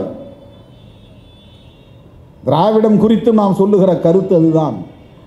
நீங்கள் திமுகவை எதிர்த்து விமர்சிப்பது உங்களுக்கான அரசியல், அல்லது திமுக தலைமையை எதிர்த்து விமர்சிப்பது உங்களுக்கான அரசியல். அதிலே நாம் தலையிட தயாராக இல்லை. அது நம்முடைய பொறுப்பு இல்லை. அவர்களுக்கு வக்காலத்து வாங்கக்கூடிய அளவுக்கு அவர்களும் பலவீனமாக இல்லை. அது நம்முடைய வேலையும் இல்லை. ஆனால் திமுக வெறுப்பை ஒட்டுமொத்த திராவிட அரசியல் வெறுப்பாக மாற்றுவது எவ்வளவு பெரிய ஆபத்தானது என்பதை சுட்டிக்காட்டாமல் நாம் எப்படி இருக்க முடியும்? ஒட்டுமொத்த திராவிட அரசியல் என்பது என்ன? பெரியார் பேசுகிற சமூக நீதி அரசியல் தான். பெரியார் பேசுகிற சமூக நீதி அரசியல் பெரியாரில் இருந்துதான் தொடங்கியதா? பெரியார் பேசுகிற திராவிட அரசியல் பெரியாரில் இருந்துதான் தொடங்குகிறதா என்றால் இல்லை. அதற்கு முன்பே நம்முடைய வரலாற்று அறிவுக்கு எட்டிய வரையில் பண்டிதர் காலத்தில் இருந்தே தமிழ்நாட்டில் அது தொடங்குகிறது.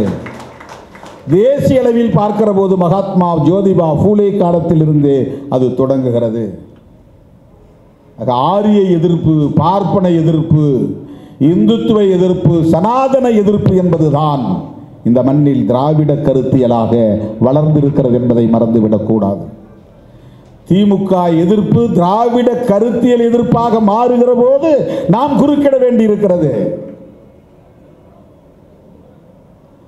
திராவிடம் என்பது திமுக அரசியலோடு மட்டுமே தொடர்புடையதல்ல. திராவிடம் என்பது கலைஞர் குடும்பத்தோடு தொடர்புடையதாக மட்டும் இல்லை, குடும்பத்தோடு மட்டுமே தொடர்புடையதல்ல. திராவிடம் என்பது பண்டிதருக்கு முன்னரே இந்த மண்ணில் உயிர்ப்போடு இருந்திருக்கிறது. பக்தி இயக்க காலத்திலேயே திராவிட சொல் இங்கே புழக்கத்தில் இருந்திருக்கிறது. சைவ மடங்களே அப்படித்தான் இங்கே தோற்றம் பெற்றிருக்கின்றன, திராவிட இயக்கமாகத்தான் தோற்றம் பெற்றிருக்கின்றன. ஆக திராவிடத்தால் வீழ்ந்தோம் என்று சொல்லுவதன் மூலம் சாதியத்தால் வீழ்ந்தோம் என்பதை மறைக்க முயற்சிக்கிறீர்கள் என்றுதானே தோன்றுகிறது. திராவிடத்தால் வீழ்ந்தோம் என்று சொல்லுவதன் மூலம் ஆரியத்தால் வீழ்ந்தோம் என்று கூறிய பண்டிதரின் கருத்தியலை மூடி மறைப்பதாகத்தானே தோன்றுகிறது.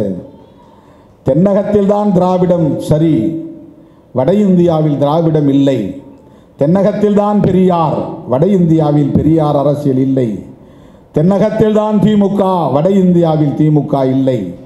இந்த திராவிட இயக்கங்களால் தான் தமிழர்கள் ஒன்று சேர முடியாமல் வீழ்ந்து போடும் என்று சொன்னால், வட இந்தியாவில் பார்ப்பனர், சத்திரியர், வைசியர், சூத்திரர் என்று பாகுபாடு இருக்கிறதே. சூத்திரர்கள் அடிமைகளாக உழலுகிறார்களே, பஞ்சமர்கள் அங்கே இன்னும் தீட்டுப்படாதவர்களாக, தீண்டப்படாதவர்களாக இருக்கிறார்களே, அவர்கள் எப்படி வீழ்ந்தார்கள்? வட இந்திய மாநிலங்களில் அவர்கள் வீழ்ந்து போனதற்கு எது காரணம்? பெரியார் இயக்கம் காரணமா? உத்தரப்பிரதேசத்தில் சாதிய கொடுமை இல்லையா? மகாராஷ்டிராவில் சாதிய கொடுமைகள் இல்லையா? வர்ண பாகுபாடுகள் இல்லையா? வன்கொடுமைகள் இல்லையா? பெண்களுக்கு எதிரான வன்கொடுமைகள் இல்லையா? மக்கள் ஒற்றுமை இப்படித்தானே சிதைந்தது.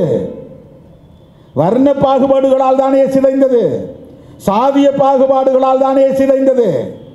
சின்னஞ்சிறு குழுக்களாக சிதறி போயின. இது இந்தியா முழுவதும் இருக்கின்றனவா இல்லையா?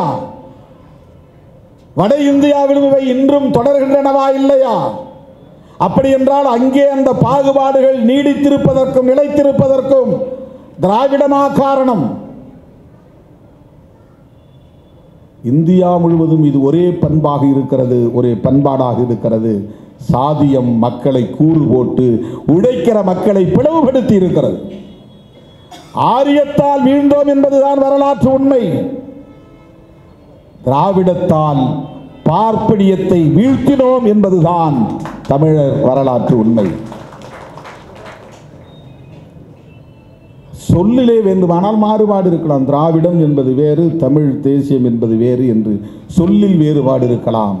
அந்த திராவிடம் தான் இந்தியை எதிர்த்தது. இந்தி எதிர்ப்பு என்பது தமிழர்களுக்கானது தானே. தமிழ் மொழியை பாதுகாப்பதற்கான போராட்டம் தானே. திராவிட இயக்கம் தானே இந்தி திணிப்பை எதிர்த்தது. இந்தி திணிப்பை எதிர்ப்பது தமிழ் தேசியத்திற்கு ஆதரவானதா எதிரானதா? மாநில உரிமைகளை கோரியது திராவிட இயக்கங்கள் தானே, பெரியார் இயக்கங்கள் தானே. மாநில உரிமைகள் கோருவது தமிழ் தேசியத்திற்கு எதிரானவையா, தமிழ் தேசியத்திற்கு ஆதரவானவையா? சமஸ்கிருதமயமாதலை எதிர்த்தது பெரியார் இயக்கங்கள் தானே, திராவிட கட்சிகள் தானே. சமஸ்கிருதமயமாதலை எதிர்த்தது தமிழ் தேசியத்திற்கு எதிரானதா, தமிழ் தேசியத்திற்கு ஆதரவானதா? தமிழ் எழுத்துக்களில் சீர்திருத்தம் கொண்டு வந்து எளிமைப்படுத்தியது பெரியார் தானே. அது தமிழ் தேசியத்திற்கு எதிரானதா, தமிழ் தேசியத்திற்கு பகையானதா, ஆதரவானதா?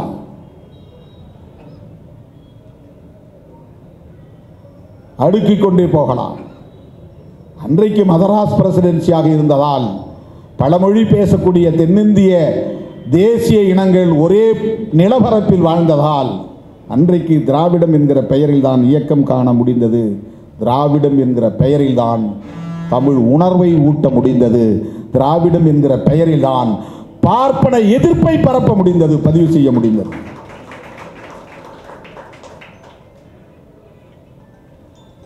ஜோதிபா பூலே ஏன் இப்படி ஒரு போராளியாக மாறினார் என்பதை குறித்து அண்மையிலே ஒரு நூலில் படித்தேன். ஏதோ ஒரு பேரணி, அந்த பேரணியில் தன்னுடைய சக நண்பர்களோடு அவர் நடந்து போகிறார். சக நண்பர்கள் யார் என்றால் பிராமணர்கள். பிராமணர்கள் எல்லாம் நடந்து போகிற ஒரு ஊர்வலத்தில் அவரும் நடந்து போன போது அவர் பிராமணர் இல்லை என்பதை தெரிந்து கொண்ட அந்த இளைஞர்கள், அடே சூத்திர பயலே, நீயும் எங்களோடு சமமாக நடந்து வருகிறாயா என்று அவரை கேலி செய்து அவரை இழிவுபடுத்தி அவரை அந்த ஊர்வலத்தில் இருந்து விரட்டி அடிக்க முயற்சித்திருக்கிறார்கள். இது அவரை காயப்படுத்தி இருக்கிறது. அதனால் அவரை ஆழமாக சிந்திக்க வைத்தது. எங்கெங்கு காணிலும் பார்ப்பன ஆதிக்கமே மேலோங்கி இருக்கிறது என்பதை உணர்ந்து கொண்ட அவர் பார்ப்பன எதிர்ப்பை தன் வாழ்நாள் கடமையாக அவர் ஏற்றுக்கொண்டார் என்று நாம் அவருடைய வரலாற்று குறிப்பில் இருந்து அறிய முடிகிறது. அவர் ஒரு தலித் அல்ல. வர்ணாசிரம கோட்பாட்டின்படி அவர் ஒரு சூத்திரர் அல்லது பார்ப்பனர் அல்லாதவர்.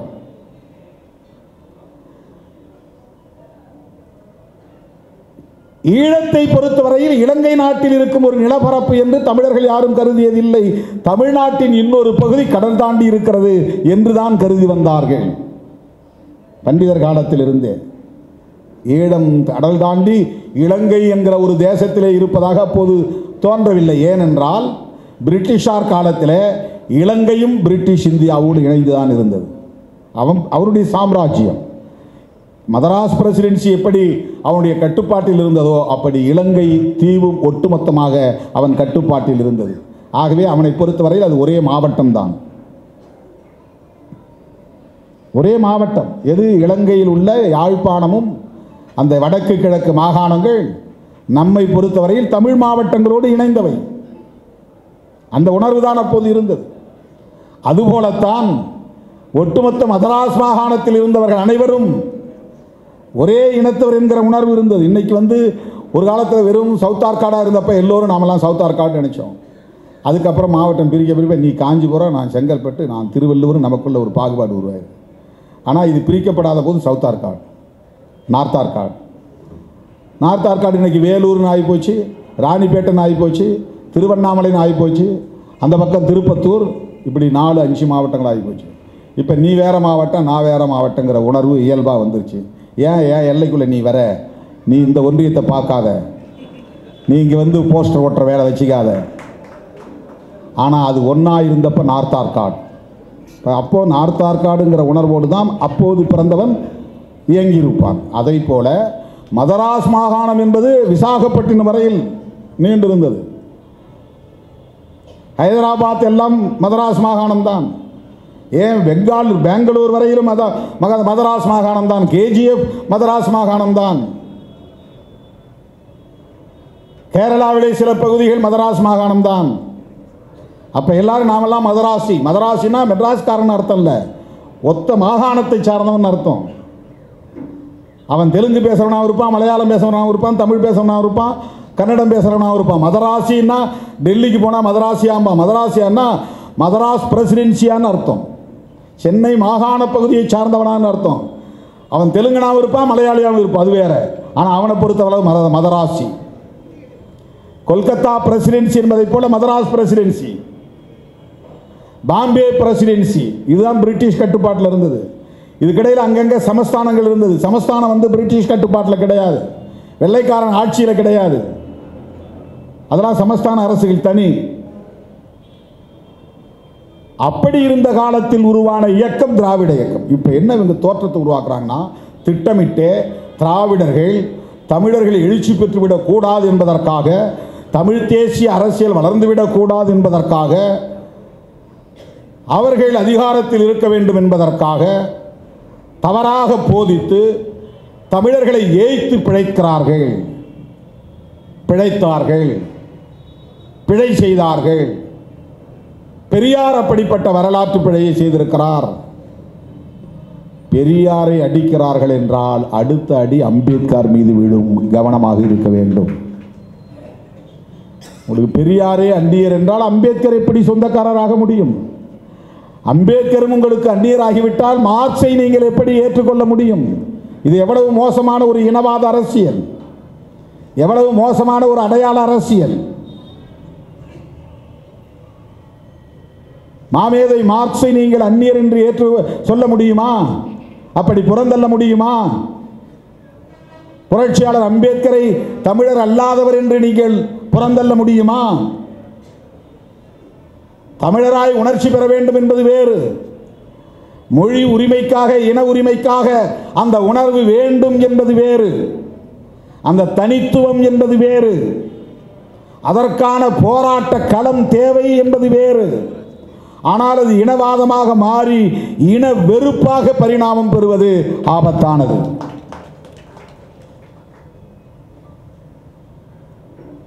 இதை, இந்த நுட்பத்தை புரிந்து கொள்ள வேண்டும். ஒன்றிலிருந்து மற்றொன்று என்பதுதான் இயங்கியல், அதுதான் மார்க்சிய கோட்பாடு. திராவிடம் என்கிற ஒரு அரசியல் உருவானதால் தான் இந்தி இந்த மண்ணுக்குள் நுழைய விடாமல் தடுக்கப்பட்டது. திராவிடம் என்பது ஒரு நெடுஞ்சுவராக இங்கே இருந்தது. இந்தி தடுக்கப்படாமல் இருந்திருந்தால் நாம் இன்றைக்கு மோடி வித்தைக்கு மயங்கி போயிருப்போம். இந்த நாடு பாஜக ஆளுகிற மாநிலமாக மாறி போயிருக்கும்.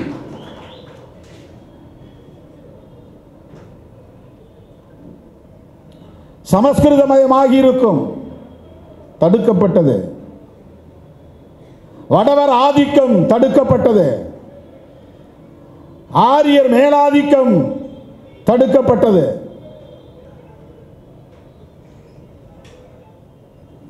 பெரியார் காலத்தில் நாமெல்லாம் பறக்கல. பிராமணால் கஃபேன்னு எழுதியிருக்கும். இப்போ எங்கேயாவது அப்படி பார்க்க முடியுமா? இப்போ இருக்கு, சில இடங்களில் கோனார் மெஸ் இருக்குது, நாயுடு ஹால் இருக்கு. ஆனால் அங்கெல்லாம் தீண்டப்படாதவர்கள் உள்ளே அனுமதி இல்லைன்னு எழுத கிடையாது. தொழுநோயாளிகளுக்கு அனுமதி இல்லைன்னு எழுத கிடையாது. பிராமணால் கஃபேக்கு கீழே எழுதியிருப்பாங்க, தீண்டப்படாதவர்களும் தொழுநோயாளிகளுக்கும் அனுமதி இல்லை. பேருந்துகளில் எப்போது இருந்திருக்கிறது. WPA சவுந்தரபாண்டியனார் அதற்காக போராடிய வரலாற்று குறிப்பை நாம் பார்க்க முடிகிறது. அதில் தீண்டப்படாதவர்கள் ஏறக்கூடாது, தொழுநோயாளிகள் ஏறக்கூடாதுன்னு எழுதியிருக்கிறாங்க. அப்போ போய் இவங்க அழிச்சாங்க. அதை அழிக்க வைத்தது திராவிட இயக்கம். பிராமணால் கஃபே என்கிற பெயரை அழிக்க வைத்தது திராவிட இயக்கம். எவ்வளவு பெரிய புரட்சி! இதை போய் சர்வசாதாரணமாக, மிக இயல்பாக திராவிடம் என்று இளக்காரமாக பேசி, இழிவாக பேசி, ஒட்டுமொத்த கருத்தியலையே, ஒரு வரலாற்றையே மூடி மறைப்பது, திசை திருப்புகிற, மடைமாற்றுகிற ஒரு அரசியல். ஈழ விடுதலை போராட்டம் முறியடிக்கப்பட்டதில் வல்லரசுகளுக்கு இருக்கிற பங்கை எடுத்து சொல்லாமல், உலகளாவிய சிக்கலை எடுத்து உரைக்காமல், புலம்பெயர்ந்த தமிழர்கள் ஒருங்கிணைவதற்கான தேவையை எடுத்து சொல்லாமல், அதை திமுக எதிர்ப்பு, கருணாநிதி எதிர்ப்பு என்று போய் சுருக்கி திசை திருப்பி விட்டது போல ஈழ விடுதலை போராட்டம் முறியடிக்கப்பட்டதற்கும் கருணாநிதிக்கும் என்ன சம்பந்தம் என்று யாரும் கேள்வி எழுப்பவில்லை. முதலமைச்சர் பதவி என்பது அதிகாரம் இல்லாத ஒரு அலங்கார பதவி. இரு நாடுகளுக்கு இடையிலான சிக்கலில் இன்டர்நேஷனல் அஃபேர்ஸ், சர்வதேச விவகாரங்களில் ஒரு மாநில அரசு அதிகபட்சம் என்ன செய்ய முடியும் என்றால் ஆட்சி அதிகாரத்திலிருந்து இறங்கிவிட முடியும். அவ்வளவுதான் அவர்களால் செய்ய முடியும். அதுதான் அவர்கள் எதிர்பார்த்தது, நடக்கவில்லை. அதற்காகத்தான் அவர் மீது அவதூறு. அவர் நினைத்திருந்தால் போரை நிறுத்தி இருக்க முடியும். இது போல ஒரு வடிகட்டிய அண்ட பொழுது வேறு எதுவும் இருக்க முடியாது. ஒரு முதலமைச்சர் நினைத்திருந்தால் யுத்தத்தை நிறுத்த முடியுமா என்றால் முடியவே முடியாது. இந்த உண்மையை இளம் தலைமுறையினருக்கு சொல்ல வேண்டுமா இல்லையா? இது வரலாற்று புழுகா இல்லையா? ஒரு மாநில முதலமைச்சருக்கு இந்த அதிகாரம் உண்டா? சொல்லலாம். ஏன் நீ காங்கிரஸோட கூட்டணி வச்ச? எதுக்கு நீ ஆட்சியில் இருந்த? நீ தமிழ்னு பேசினில்ல, ஆட்சி அதிகாரத்தை விட்டு இறங்கு. அது மட்டும் கோரிக்கை வை.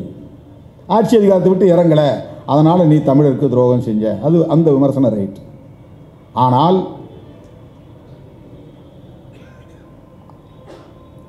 இவர்தான் அந்த வீழ்ச்சிக்கே காரணம், அந்த யுத்தம் நிறுத்தப்படாமல் இருந்ததற்கே காரணம். நினைத்திருந்தால் நிறுத்தி இருக்க முடியும். இது எவ்வளவு பெரிய அயோக்கியத்தனமான ஒரு அவதூறு. இது அவருக்கு வக்காலத்து வாங்கலை. எனக்கு உண்மையை மறைப்பதில் ஏற்படுகிற வழியிலிருந்து சொல்லுகிறேன். வரலாற்று உண்மையை மறைப்பதில் இருந்து ஏற்படுகிற வழியிலிருந்து சொல்லுகிறேன். இது உண்மையா? இது ஒரு முதலமைச்சரால் தடுத்து இருக்க முடியுமா? இன்னும் சொல்ல போனால் இந்திய அரசாங்கத்தாலேயே அதை தடுத்து இருக்க முடியுமா என்பது கேள்விக்குறியாகிவிட்டது. ஒரு காலத்தில் இந்திய அரசாங்கத்தின் கட்டுப்பாட்டில் அந்த சிக்கல் இருந்தது உண்மைதான். ராஜீவ் காந்தி காலத்திலே, இந்திரா காந்தி காலத்திலே இருந்தது உண்மைதான்.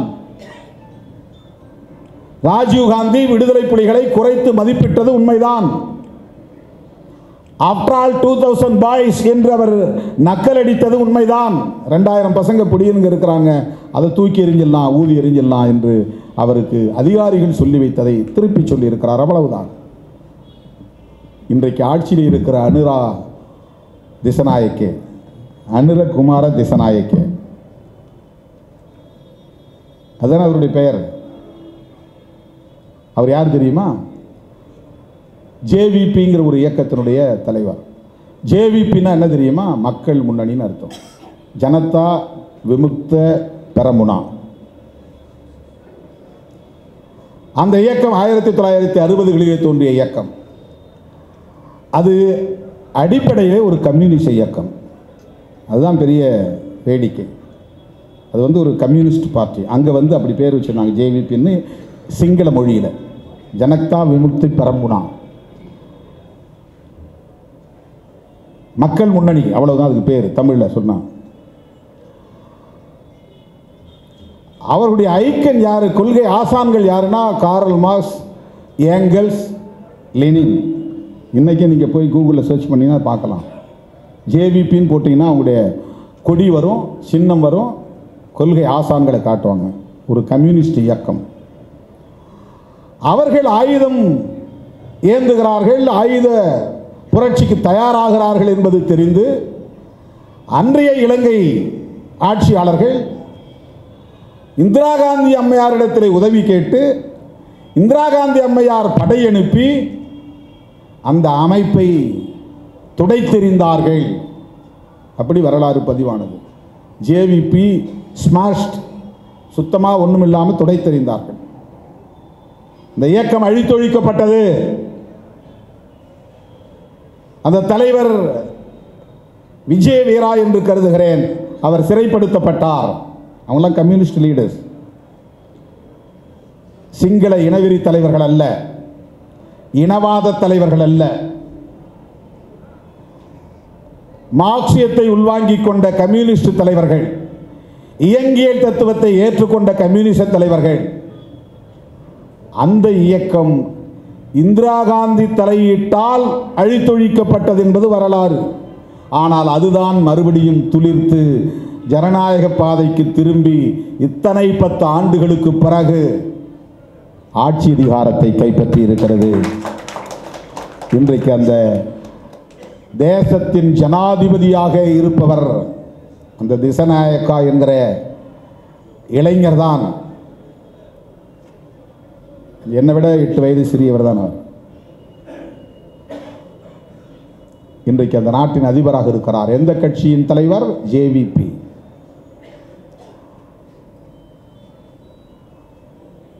நாடாளுமன்ற தேர்தலிலும் 159 இடங்களை கைப்பற்றி இன்றைக்கு ஆட்சி பீடத்தில் அமர்ந்திருக்கிறது. பிரசிடென்ட் எலெக்ஷன்லையும் அவங்க தான் ஜெயிக்கிறாங்க, பார்லிமெண்ட் எலெக்ஷன்லையும் அவங்க தான் ஜெயிக்கிறாங்க.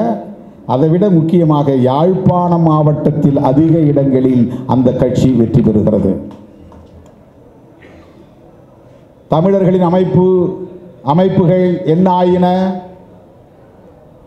தமிழர் அமைப்புகளுக்கு மக்கள் ஏன் வெற்றி வாய்ப்பை வழங்கவில்லை இந்த முறை?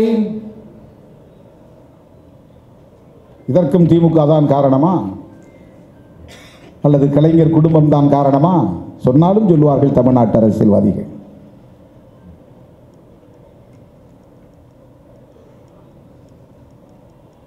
சூழல் எப்படி, அரசியல் சூழல் எப்படி பரிணாமம் பெற்று வருகிறது என்பதை நாம் உற்று நோக்க வேண்டும்.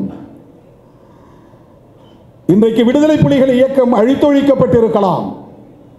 அன்றைக்கு ஆயுத குழுவாக பார்க்கப்பட்ட ஜேவிபி ஜனநாயக பாதைக்கு திரும்பி இன்றைக்கு நாடாளுமன்ற ஜனநாயக களத்தில் அடியெடுத்து வைத்து ஆட்சி அதிகாரத்தை கைப்பற்றி இருக்கிறது. அப்படி ஒரு மாற்று உத்தி இன்றைக்கு புலிகள் இயக்கத்திற்கு தேவைப்படுகிறது என்பதற்காக நான் சுட்டிக்காட்ட விரும்புகிறேன். மாற்று உத்திகளை சிந்திக்க வேண்டும். மாற்று அரசியல் செயல் திட்டங்களை சிந்திக்க வேண்டும். வசைபாடுவதற்கு இயக்கம் தேவையில்லை. யார் மீதோ பழி சுமத்துவதற்கு இயக்கம் தேவையில்லை. வெறுப்பு அரசியலை விதைப்பதற்கு இயக்கம் தேவையில்லை. இனி உலகத்தில் எந்த ஒரு மூலையிலும் ஒரு ஆயுத போராட்டம் ஏகாதிபத்திய நாடுகளுக்கு தெரியாமல் உருவாக்க முடியாது. விடுதலை புலிகள் மறுபடியும் ரீக்ரூப்பிங் ஆவார்கள் என்று இலங்கை சந்தேகிக்கிறது. விக்ரமசிங்கே, ரணில் விக்ரமசிங்கே இருந்த வரையிலும் அந்த சந்தேகம் இருந்தது. அனுரா என்ன செய்ய போகிறார் என்று தெரியவில்லை. அவர் வந்ததும் உங்கள் நிலங்கள் திருப்பி அளிக்கப்படும் என்று சொல்லி இருக்கிறார். உங்கள் காணிகள் வழங்கப்படும். அப்படின்னா அங்கே குடியேற்றத்தை எல்லாம் திரும்ப பெறணும். ஏராளமான சிங்களவர்கள் குடியேறி இருக்கிறார்கள். இராணுவம் நிலை கொண்டிருக்கிறது. இராணுவ படையினரை திரும்ப பெற வேண்டும். இதெல்லாம் நிகழலாம். இனவெறியர்கள் அணுகுமுறை வேறு. என்னதான் இவரும் சிங்களவராக இருந்தாலும் கூட மார்க்சியத்தை உள்வாங்கிய ஒரு ஜனாதிபதி என்கிற நிலையிலே இவருடைய அணுகுமுறையில் மாற்றம் இருக்கலாம். இந்த வாய்ப்பை தமிழர்கள் பயன்படுத்திக் கொள்ள வேண்டும் என்பதற்காக சொல்லுகிறேன். அனுரா திசநாயக்காவின் அணுகுமுறை மற்ற அதிபர்களிடமிருந்து மாறுபடும் என்கிற நம்பிக்கையிலிருந்து சொல்லுகிறேன். அதனால்தான் யாழ் மாவட்டத்தில் அவ்வளவு பெரிய வெற்றியை அவரால் சந்திக்க முடிந்திருக்கிறது. அங்கே யாரும் அதிகமாக சிங்களவர்கள் குடியேறி சிங்களவர்கள் வாக்களித்து வெற்றி பெறவில்லை. சிங்கள குடியேற்றம் நிகழ்ந்திருக்கிறது உண்மைதான். அது கணிசமான அளவுக்கு வெற்றியை தரக்கூடிய அளவுக்கானது இல்லை. ஆனால் நாள்தோறும் நிகழ்ந்து கொண்டிருக்கிறது. எனவே விடுதலை புலிகள் மறுபடியும் ஆயுத போராட்டம் என்ற உத்தியை கையில் எடுப்பார்கள் என்கிற ஒரு பார்வை எதிரிகளிடம் இருந்தாலும் சர்வதேச பார்வையோடு இதை அணுக வேண்டிய தேவை இருக்கிறது என்று நான் புலிகள் இயக்கத்தை சார்ந்த தோழர்களுக்கு தோழமை உணர்வோடு சுட்டிக்காட்ட கடமைப்பட்டிருக்கிறேன்.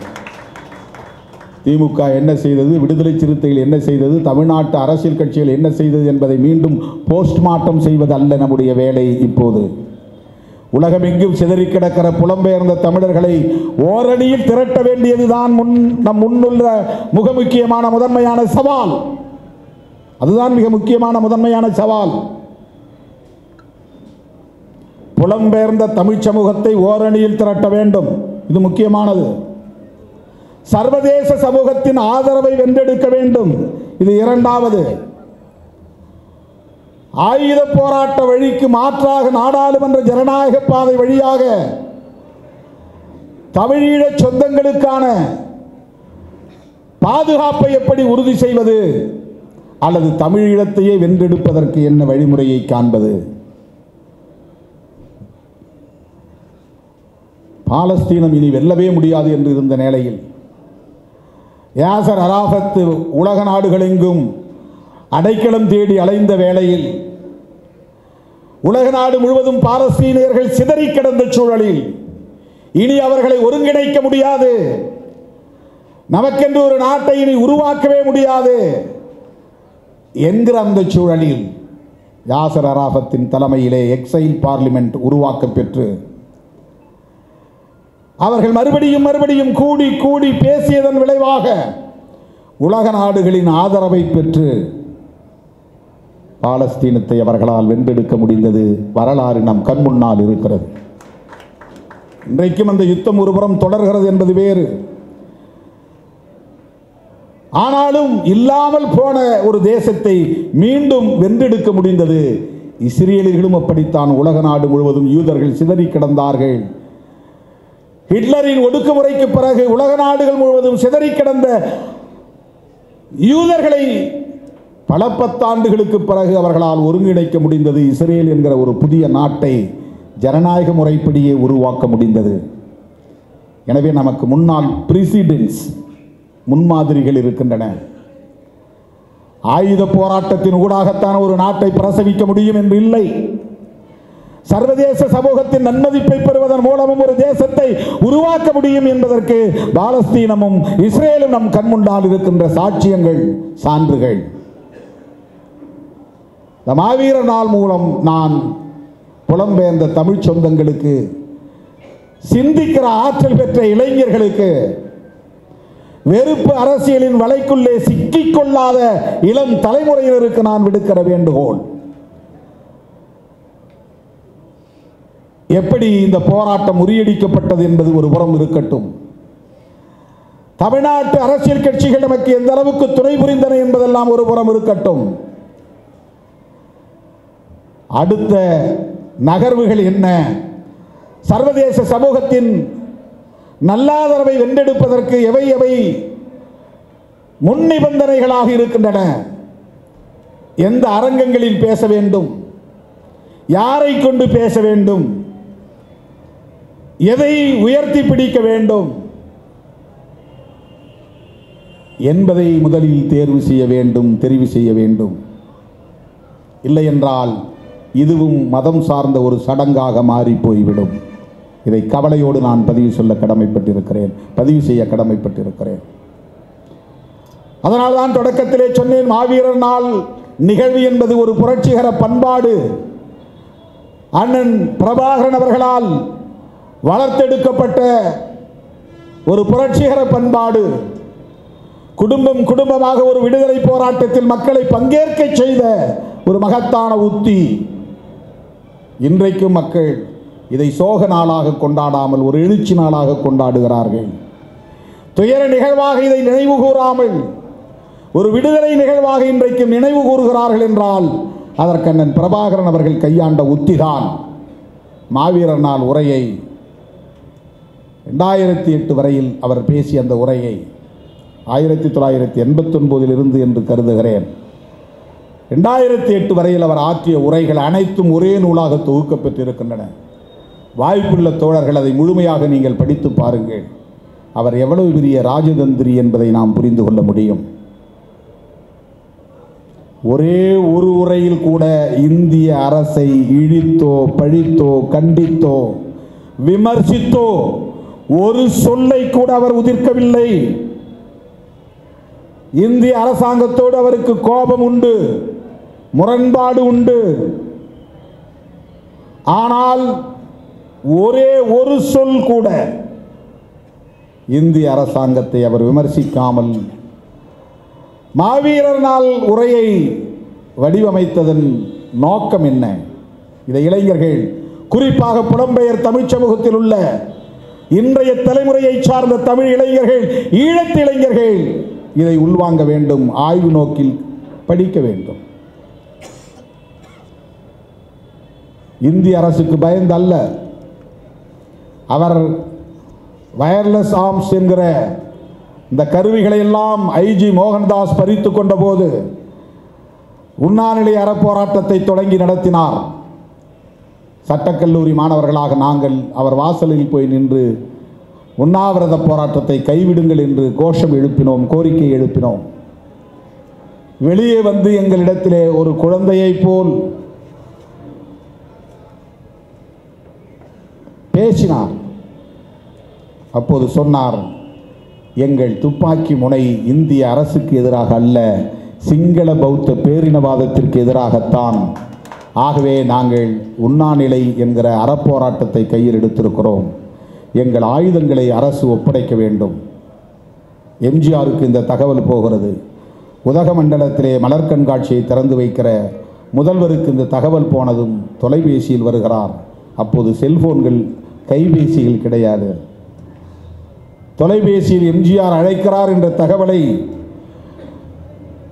அங்கே இருந்த தோழர்கள் ஓடி வந்து சொல்லுகிறார்கள். உள்ளே ஆசிரியர் கி வீரமணி இருக்கிறார், வெளியே மாணவர்கள் நாங்கள் இருக்கிறோம். எங்களிடம் பேசிக்கொண்டிருக்கிற அண்ணன் பிரபாகரன் அவரிடத்திலே ஓடி வந்து அந்த தகவலை சொன்னதும் எங்களிடத்தில் அனுமதி பெற்று உள்ளே போனார். சில நிமிடங்களில் வெளியே வந்து எம்ஜிஆர் வயர்லெஸ் ஆர்ம்ஸ் அனைத்தையும் ஒப்படைக்க சொல்லிவிட்டார். நான் உண்ணாவிரதத்தை முடிக்கிறேன்.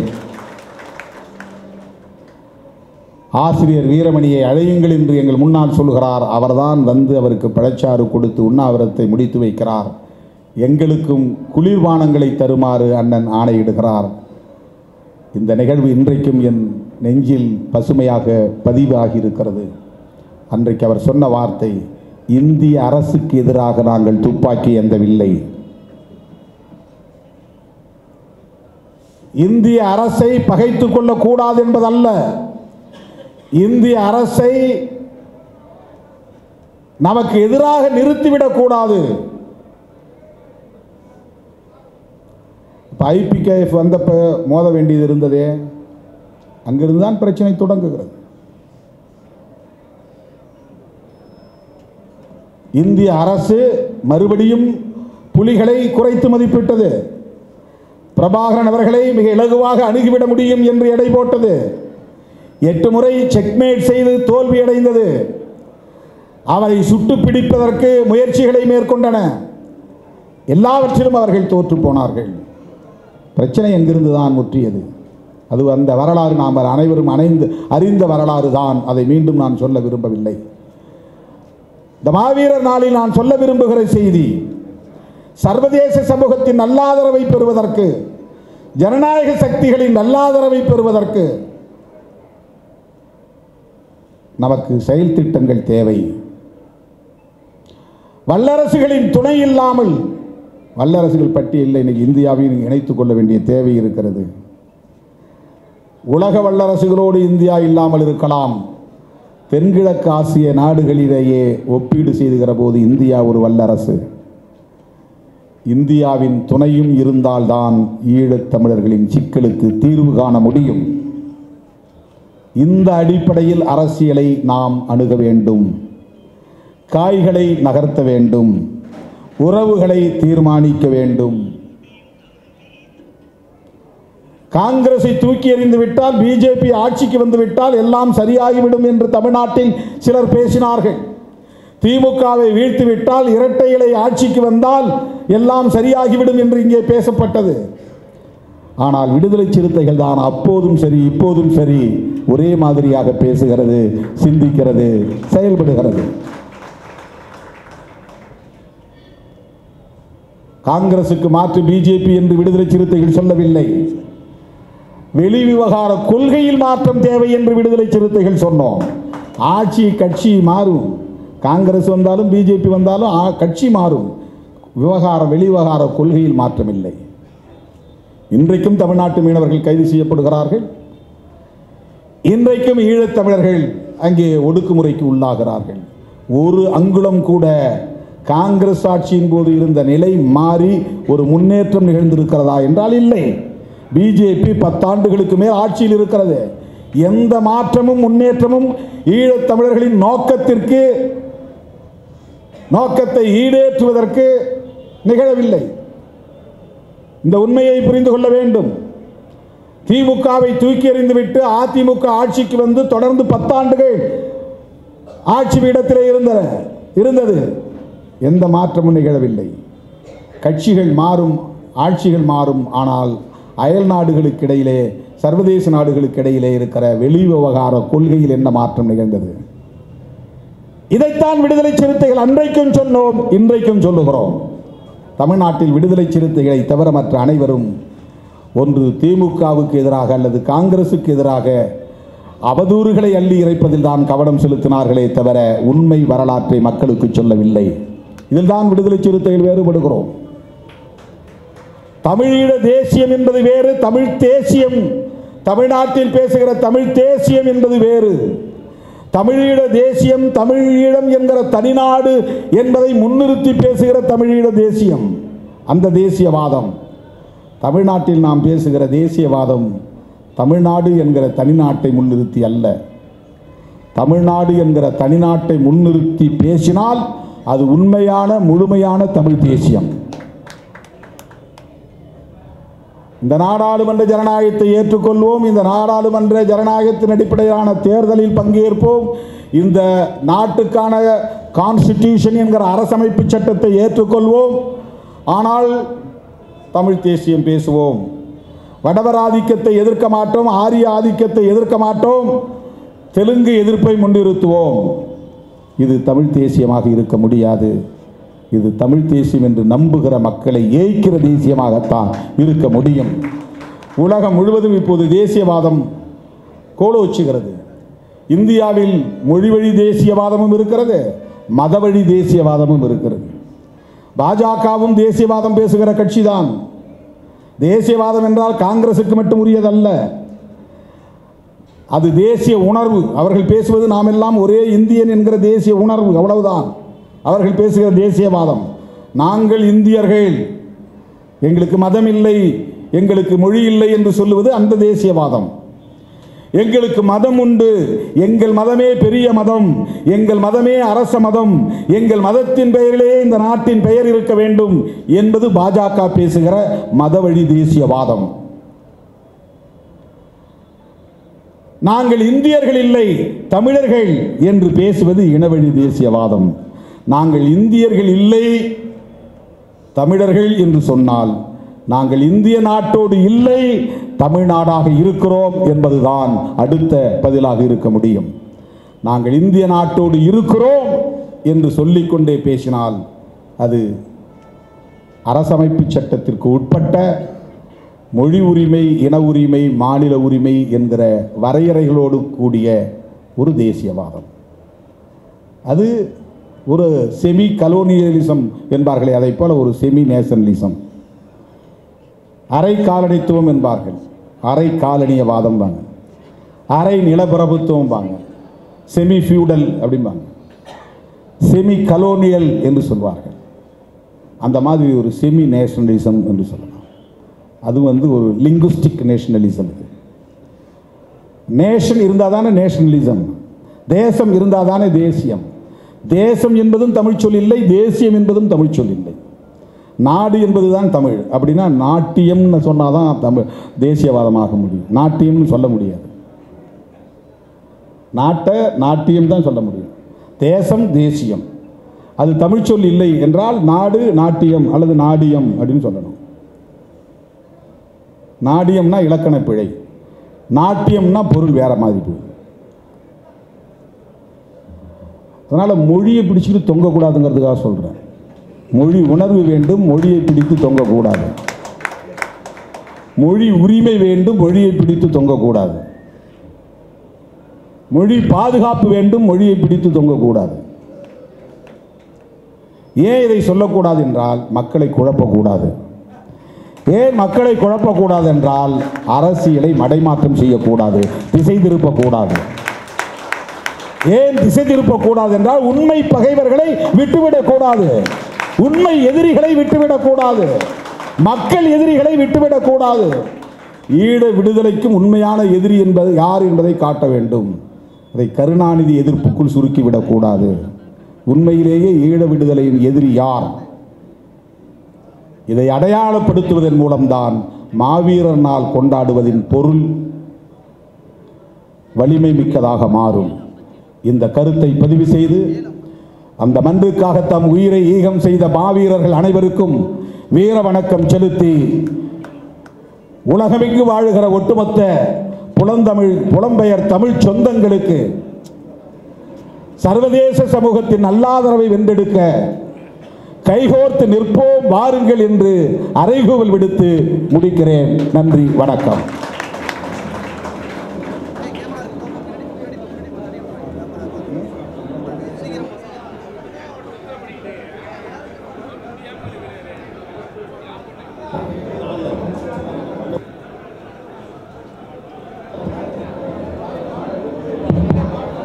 நன்றியுரையாக சட்டமன்ற உறுப்பினர் மரியாதைக்குரிய பனையூர் பாபு அவர்கள் பேசுவார்.